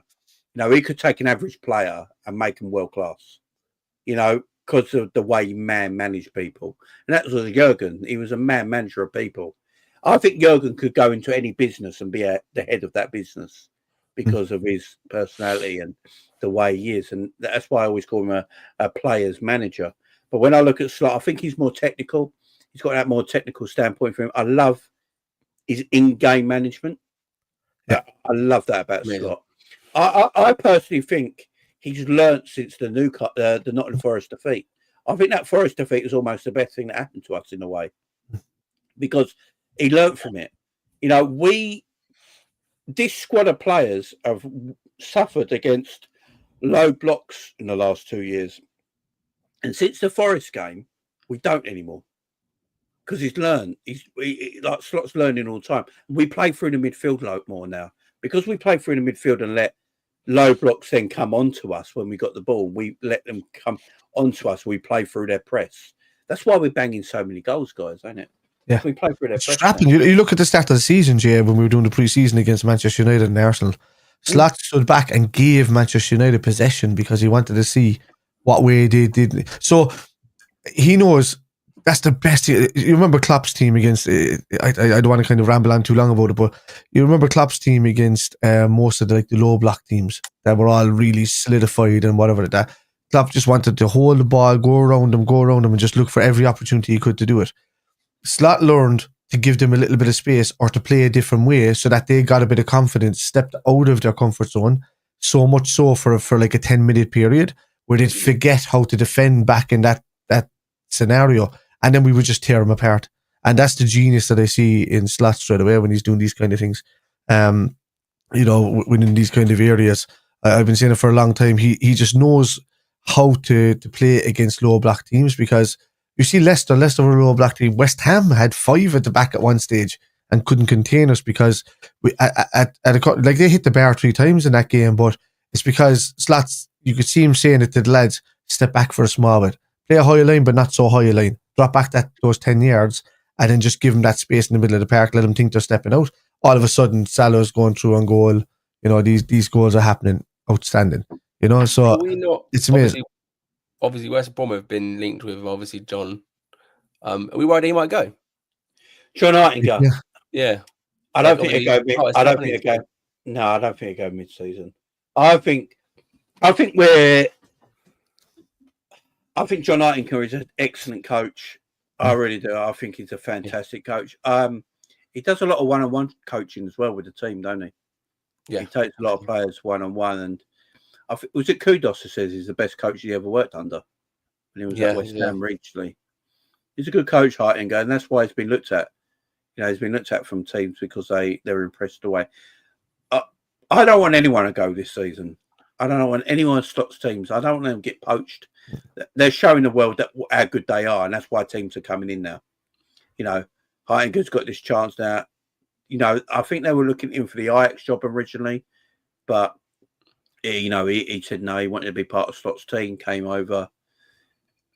I don't want anything from Where was he before us? I think it was part of the Ajax coaching setup. Yeah. Okay. And they were looking at him to take over the job, but Slot said, come on over with me. We've got things to do over here. It's Liverpool Football Club. He ain't gonna say no today, is he? I mean, No, they're a great partnership. They're a great partnership. They're all doing really well at the moment, and yeah, we just want to continue, guys. Really do. Do you know what I'm laughing about as well today? Since it's New Year's Day and the transfer window's opened, I'm waiting to see Twitter going nuts with FSG out, even though they're not involved in anything to do with transfers anymore. And it's Michael Edwards that's took over everything. So I'm waiting for the people that actually don't pay attention to start putting out FSG out. Yeah, they're going off the pastures new doing stuff. It's all Michael Edwards now in use. Yeah, we've got Ward back, we've got Edwards back, and we've got Hughes back. And in one of them, Ward back, is he? I didn't see Ward coming back. Oh, did he come back? Julian Ward come back? I didn't realise. I don't know what he's doing, but I'm pretty sure he came back. But he wasn't going to do Hughes' job. It was too big for him. He's probably, he's better as a liaison. Yeah, I think he's like Edwards' assistant. I think And if you watch Ted Lasso, lads, no? Yeah. He's like the guy with the glasses in Ted Lasso. Yeah. That's kind of that's Julian Ward. So Mark Edwards pretty much runs Liverpool Football Club. That's his job. He's the chief operating officer of Liverpool Football Club. So he's the overseer. He's taken Mike Gordon's job. Mike Gordon used to be that. Mike Gordon was the go-between between Klopp and the hierarchy. He was that go-between. Now it's Michael Edwards. So John W. Henry, what it is, they treat Liverpool Football Club like a franchise. I've always said it, like a McDonald's, yeah? There's thousands of McDonald's all over the world, yeah? There's one person who owns McDonald's completely, but they employ thousands of other people to run franchises, yeah? And John W. Henry's the franchise holder of Liverpool Football Club. They don't run Liverpool Football Club. Michael Edwards is employed to run Liverpool Football Club. And then the second person who runs Liverpool Football Club is Richard Hughes. The manager is Arne Slot, and then the coaches and so what, and then they get on with it. And that's all. If you've got anger towards anyone, go for Edwards News. They're going on to buy clubs. They're going off to buy golfing franchise. They're going off to buy all of this stuff. They're long gone. And the whole deal with bringing Edwards back is that he wanted to be numero uno CEO. So now he runs Liverpool Football Club, everything football related, everything financial related. It's only if it goes over, I think it's £107 million that he has to consult John W. Henry Henry for the money. But I mean, what player is going to be costing? We nearly did it on Caicedo, and the lads nearly spent the money. So we're not going to be spending that kind of money. Slot's not going to be looking for that type of player. He's going to look for a player that suits the system, same as Klopp, and that's going to be it. Yeah. So basically, I don't mind people criticizing FSG for things they do wrong. But they also didn't pick up things they've done right. They've done a few things right, like the training complex. They brought people back that the fans wanted. We all wanted Edwards back. We were like, bring Edwards back. They brought him back. Oh no, I'm the same with that, because I mean that stupid thing with the £77 ticket and trying to join the. You see, the Super League appealed to me 99% of it, except for that non-relegation bullshit, elitist crap, Americanisms. All of that had to go, but the rest of the benefits suited. Like you're talking about. Instead of having £168 million go to the grassroots in English football, it was going to be £443 million or something instead. So all of that was brilliant. But then they ruined it by saying that nobody could get relegated or promoted and just making it American football style. And that's what killed off that Super League. And that, the Champions League has improved on it because they've made the bigger league now, which I think suits. I think it's fantastically new. I think the rest of it kind of coincides with what it used to be, the main part, the knockout stages. But I think this new league system is brilliant because it's fairer. You got Brest up there now, like in third position, that have never been in the Champions League before, getting more opportunities. So I think it's, there's a lot to it. But I'm just saying, I don't want to be seeing like FSG out in this window and that window to do with signings for Liverpool. It's still going to be the same usual suspects, but FSG have nothing got to do with our signings anymore. It's all down to Edwards and Hughes now. Criticise them, fine, but also praise them for the things they do right at the same time. And that's where I am, and I'm not a top red or FSG. I'm like, that wasn't great. Realist. For me, that was great. Cool. Yeah.